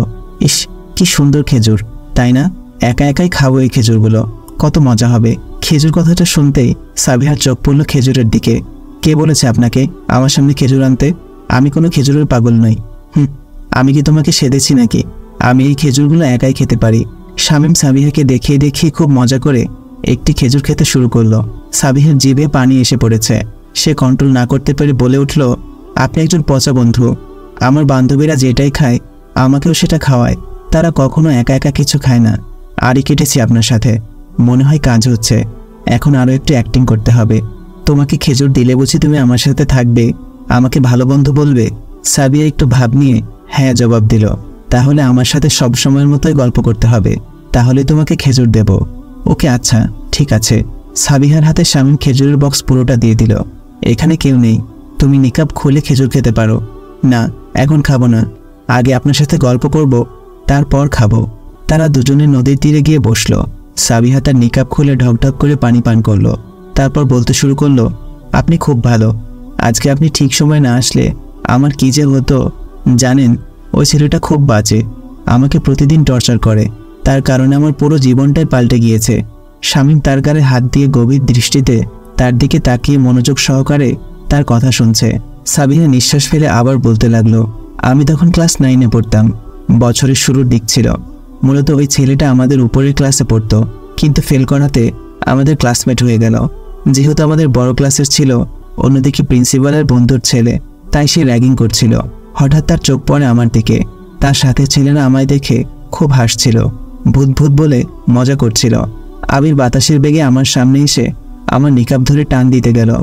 আমি আমার নিকাব এক হাতে শক্ত করে ধরে অন্য হাতে তাকে একটা থাপ্পড় দেই। তারপর আমি ক্লাসে চলে যাই। সেই থাপ্পড়ের প্রতিশোধ নিতে আমার পেছনে পড়ে যায় সে। তখন থেকে আমাকে প্রতিনিয়ত টর্চার করছে। আমি প্রথম আমার বান্ধবী ফিরোজাকে সন্দেহ করছিলাম, ভেবেছি ও হয়তো আবিরকে সাহায্য করছে ওকে বিরক্ত করার জন্য, কিন্তু আমার সন্দেহ ভুল ছিল। যেদিন আপনার সাথে আমার প্রথম দেখা হয়েছিল, ওই দিনই ফিরোজা ওই শপিং মলে আমার সাথে দেখা করে বলেছিল হাবিবা আমার সাথে শত্রুতা করে আবিরকে সাহায্য করে। ওই দিন হাবিবা ও ফিরোজাকে ফলো করে আমাদের সব কথা শুনে নিয়েছিল। হাবিবা আমাকে ঘৃণা করে, কিন্তু কেন তা জানি না। সে আর আমি খুব ভালো বান্ধবী ছিলাম। হাবিবা ওই দিন আমাকে মেরে ফেলার জন্যই উপর থেকে ধাক্কা দিয়েছিল, আর আপনি এসে আমাকে বাঁচিয়েছেন। শামীম সব কথা শুনে দীর্ঘ নিঃশ্বাস ফেলল। আচ্ছা, এই কারণে তুমি পুরুষদের এত ভয় পাও, তাই না? হ্যাঁ, মানে হঠাৎ করে আমার একদম কাছে কোনো পুরুষ দেখলে আমি এমন ভয় পাই, কোনো সময় অজ্ঞান হয়ে যায়, শুধুমাত্র এই ভয়ের কারণে। এতদিন পরে অজ্ঞানের রহস্য জানলাম। এখন থেকে তোমার কোনো ভয় পাওয়ার কারণ নেই। আমি আছি তো, ইনশাআল্লাহ। আল্লাহ সব কিছু ঠিক করে দিবেন। আপনার সাথে কথাগুলো শেয়ার করে মনটা হালকা হয়ে গেল। এবার চলুন, আমরা খুব মজা করব। তারা দুজনে নদীর পাড়ে দৌড় প্রতিযোগিতা খেলল। প্রতিবার শামীম জিতেছে। এখন সাবিহা শামীমের চোখ বেঁধে দিল। শামীমের সাবিহাকে ধরতে হবে। শামীমকে খুঁজতে দেখে সাবিহা খুব মজা পাচ্ছিল। বাচ্চাদের মতো লাফালাফি করতে লাগলো। কি মজা, ধরতে পারে না, প্রাণ খুলে হাসতে লাগলো। শামীম চিটিং করে চোখের কাপড় সরিয়ে সাবিহাকে দেখতে লাগলো। এই, দেখে ফেলেছি আপনি চিটিং করছেন, খেলবো না, আমি খেলবো না। আচ্ছা বাবা, আমি হেরে গেলাম, আমি তোমাকে ধরতে পারবো না, তুমি তো সেই লেভেলের দুষ্টু। এই বলে শামীম চোখ থেকে কাপড় খুলে ফেলল। ইয়ে, আমি জিতে গেছি, আমি জিতে গেছি, কি মজা, ইস জিতে গেছি। কথাটা ব্যঙ্গ করে বলল শামীম। সাহস থাকলে এখন আমার সাথে খেলো। আমি চোখ খুলে তোমাকে ধরার চেষ্টা করব। যদি আমি তোমাকে ধরতে না পারি তাহলে ধরে নিব তুমি জিতেছ। আচ্ছা ঠিক আছে, দেখা যাবে। সাবিহা ঠোঁট বাঁকা করলো। খেলা শুরু হলো। ছোটাছুটির মাঝে শামীম সাবিহাকে ধরে কোলে তুলে ফেলল। শামীম সাবিহার খুব কাছে চলে গেল। দুজনের শ্বাস প্রশ্বাস দ্রুত গতিতে চলছিল। শামীমকে এতটা কাছে দেখে সাবিহার চোখ বন্ধ করে ফেলল। হাত দিয়ে তার মুখ ঢেকে বলল, কি করছেন আপনি? শামীম একটা মিষ্টি হাসি দিয়ে বলল, কে জিতেছে বলো তো? আগে আমাকে নিচে নামান, তারপর বলছি। শামীম সাবিহাকে নিচে দাঁড়া করালো। সাবিহা আবার দূরে গিয়ে বলল, আমি জিতেছি। এটা কি করে হলো? তুমি তো চিটিং করেছ। তার আগের বার তো আপনিও চিটিং করেছেন। এরপর দুজনেই হেসে দিল। সাবিহা, সন্ধ্যা হয়ে যাচ্ছে, বাড়ি যাবে না? হ্যাঁ যাব তো, চলো তাহলে, দেরি হয়ে যাচ্ছে। শামীম সাবিহাকে বাড়িতে ড্রপ করে দিয়ে সে নিজেও বাড়িতে চলে গেল। দুজনেই বাড়িতে গিয়ে দুজনের একসাথে কাটানো মুহূর্তগুলো মনে করছে আর একা একাই হাসছে। সাবিহা শামীমকে ভাবতেই বলে উঠল, এখন থেকে শামীম আমার বেস্ট ফ্রেন্ড। ইয়ে, কি মজা, কত মজা হবে, আমরা এভাবে একসাথেই খেলবো। অন্যদিকে শামীম ওই দিনের নদীর পাড়ের মুহূর্তগুলো কাটানোর পর থেকে সাবিহার প্রেমে আরও বেশি করে হাবুডুবু খাচ্ছিল। দেখতে দেখতে সাবিহার টেস্ট পরীক্ষা চলে আসলো। কয়েকদিন পর সাবিহার ফাইনাল পরীক্ষা শুরু হবে। শামীম এবং সাবিহার বন্ধুত্ব আরও গভীর হয়েছে এতদিনে। অন্যদিকে আবির ভালো করে খোঁজ করে জানতে পারে সাবিহার বিয়ে হয়ে গেছে। আবির যেন তেলে বেগুনে রাগে একদম ফেটে পড়ছিল। আবির রাগান্বিত কণ্ঠে বলে উঠল, এটা কিছুতেই হতে পারে না, আমি এটা মেনে নিতে পারবো না। আমার ইচ্ছা এভাবে অসম্পূর্ণ থেকে যেতে পারে না। আমার লাইফে আমি যখন যেটা চেয়েছি আমি সেটা পেয়েই ছেড়েছি, তাহলে এটা কি করে মিস হতে পারে? যে করে হোক ওকে আমার করবই। তুই আমাকে সাপোর্ট করবি কিনা বল? শয়তানি হাসি দিয়ে বলল, তোর ইচ্ছা আর আমার প্রতিশোধ মিলে এখন আমাদের লক্ষ্য আরও মজবুত হলো। তোর ইচ্ছা আর আমার প্রতিশোধ পূরণ না হওয়া পর্যন্ত আমি তোকে সাপোর্ট করব। It's my promise. হাবিবা আবারও শয়তানি হাসি দিল। আবির বলল, এবার আমাদের তাড়াহুড়া করলে চলবে না, আমরা ভেবেচিন্তে প্ল্যান করে তার জন্য ফাঁদ ফেলব। ততক্ষণ অবধি তাকে ভালো করে আকাশে উঠতে দে। সাবিহার এসএসসি এক্সাম শেষ হয়ে গেল আজকে। সাবিহা খুব খুশি। আল্লাহর রহমতে তার সবগুলো পরীক্ষা খুব ভালো হয়েছে। এখন সে নিশ্চিন্তে মাদ্রাসায় পড়তে পারবে। এটা ভেবে তো আরও খুশি। পরীক্ষা শেষে সাবিহা তার বান্ধবীদের সাথে দেখা করলো। তার বান্ধবীরা তাকে নিয়ে খুব সময় কাটালো। শারমিন জিজ্ঞেস করলো, সাবিহা, ওই দিন তোর মাথা থেকে হঠাৎ করে এমন বুদ্ধিটা কিভাবে আসলো? কোন বুদ্ধির কথা বলছিস? ওই যে ওই দিন বালি নিয়ে ওই শয়তানগুলোর চোখে মারলি, সেই বুদ্ধির কথা বলছি। এটা তো রাসূল সাল্লাল্লাহু আলাইহি ওয়াসাল্লামের বুদ্ধি। রাসূল সাল্লাল্লাহু আলাইহি ওয়াসাল্লাম যখন মদিনায় হিজরত করতে যাবেন তখন রাসূল সাল্লাল্লাহু আলাইহি ওয়াসাল্লামের বাড়ির বাহিরে দুষ্টু কাফেররা ঘিরে ছিল। তখন রাসূল সাল্লাল্লাহু আলাইহি ওয়াসাল্লাম আল্লাহর ইচ্ছায় এই পদ্ধতিটি প্রয়োগ করেন। আর তখন কাফেররাও কিছু দেখতে পেল না। এই সুযোগে রাসূল সাল্লাল্লাহু আলাইহি ওয়াসাল্লাম বাড়ি থেকে পালিয়ে গেলেন। মাশাআল্লাহ, কি সুন্দর বুদ্ধি। বাড়িতে এসে সে তার ডায়েরি নিয়ে বসলো। সব সময়ের মতো ডায়েরিতে নোট করতে শুরু করলো। উফ, আমি খুব দুঃখিত, গল্পের মাঝখানে বলাই হয়নি। সাবিহা তার নিজের জীবনের গল্প ডায়েরিতে সবসময় লিখে রাখে। এখন বর্তমানে তার দুইটা ডায়েরি হয়েছে। একটা তার নিজের জন্য, এই ডায়েরিতে শুধু তার নিজের গল্পই লিখে। আরেকটা তার নিজের এবং শামীমের জন্য। এই ডায়েরিতে শামীমের সাথে তার কাটানো গল্পগুলো লেখে। সাবিহা বারান্দায় দোলনাতে বসে বসে আনমনে ডায়েরি লিখছে। এমন সময় শামীমের কল নিয়ে আসলো আমেনা বেগম। সাবিহা, ও সাবিহা, এই নে, শামীম কল দিয়েছে, কথা বল। আসসালামু আলাইকুম। ওয়ালাইকুম আসসালাম। কেমন আছেন আপনি? আলহামদুলিল্লাহ ভালো আছি। তুমি কেমন আছো? আলহামদুলিল্লাহ, আমিও ভালো আছি। এই সাবিহা, আমার মনটা ভালো নেই। কেন, কি হয়েছে? খুব বেশি ছটফট করছে কেন? আরে খুশিতে। এত খুশি কেন আপনি? তুমি আমাদের বাড়িতে বেড়াতে আসবে তাই? ও তাই তো, তাহলে তো আমিও খুব খুশি। কি করছেন আপনি? এই তো আজকে কয়েকজন ছাত্রীদেরকে কোরআনের সবক দিলাম। আপনি কি মাদ্রাসায় পড়ান? হ্যাঁ, পড়াই তো। ও, তাহলে এতদিনে বুঝলাম আপনি একজন শিক্ষক। তুমি তাই ভেবে নাও। খাবার খেয়েছো তুমি? না, এখনো কিছুই করিনি, ডায়েরি লিখছিলাম। ডায়েরিতে কি লিখছো সেটা বলা যাবে না। আচ্ছা ওকে, তুমি ফ্রেশ হয়ে খাবার খেয়ে নাও, আমি রাখছি। 1 সপ্তাহ হয়ে গেল সাবিহার পরীক্ষা শেষ হয়েছে। আদনান সাহেব বাড়িতে এসেছেন। 2 দিন পর অনুষ্ঠান করে সাবিহাকে তার শ্বশুরবাড়ি নিয়ে যাবে। আদনান সাহেব সবাইকে দাওয়াত দিচ্ছেন এবং অনুষ্ঠানের আয়োজন করছেন। সাবিহা আমিনা বেগমকে প্রশ্ন করল, মা, এত আয়োজন কিসের? এমন আয়োজন তো বড় আপুর বিয়ের সময় করা হয়েছিল। আমিনা বেগম উত্তর দিলেন, হ্যাঁ, আজ তো তোর বিয়ে হবে। আমার বিয়ে কেন? সাবিহা কিছুই বুঝে উঠতে পারল না। রাত্রেবেলা তামান্নার পাশে শুয়ে শুয়ে তামান্নাকে জিজ্ঞেস করলো, আপু, বিয়ে মানে কি? একবার মায়ের বাড়িতে থাকা, আরেকবার ভাইয়াদের বাড়িতে থাকা, ধরে নে এরকমই কিছু। আপু, কালকে কি আমাকে বউ সাজানো হবে? হ্যাঁ, কি মজা, লাল টুকটুক বউ সাজবো আমি। আচ্ছা আপু, আমি বউ সেজে কোথায় যাব? তুমি তো ভাইয়াদের বাড়িতে গিয়েছিলে। তামান্না জবাব দিল, তোকে শামীমদের বাড়িতে বেড়াতে যেতে হবে। সাবিহা অনেক খুশি হলো শামীমদের বাড়িতে বেড়াতে যাবে বলে। খুশি মনে যেন তার ঘুমই হচ্ছিল না। তামান্না আল্লাহর কাছে স্বামী হওয়ার জন্য প্রার্থনা করলো, হে আল্লাহ, এত ছোট্ট মেয়ে বিয়ে মানে কিছুই বোঝে না। সে জানে তার বিয়ে 8 মাস আগে হয়ে গেছে, কিন্তু এই বিয়েটার আসল মানে কি সেটা সে জানে না। তাকে তুমি জ্ঞান বুদ্ধি দান করো। কতটা সহজ সরল মেয়ে। কাল সে বউ সাজবে সেটা জেনে কতই না খুশি হলো, কিন্তু সে এটা বুঝতেই পারল না যে কালকে তার বউ সেজে শ্বশুরবাড়ি যেতে হবে।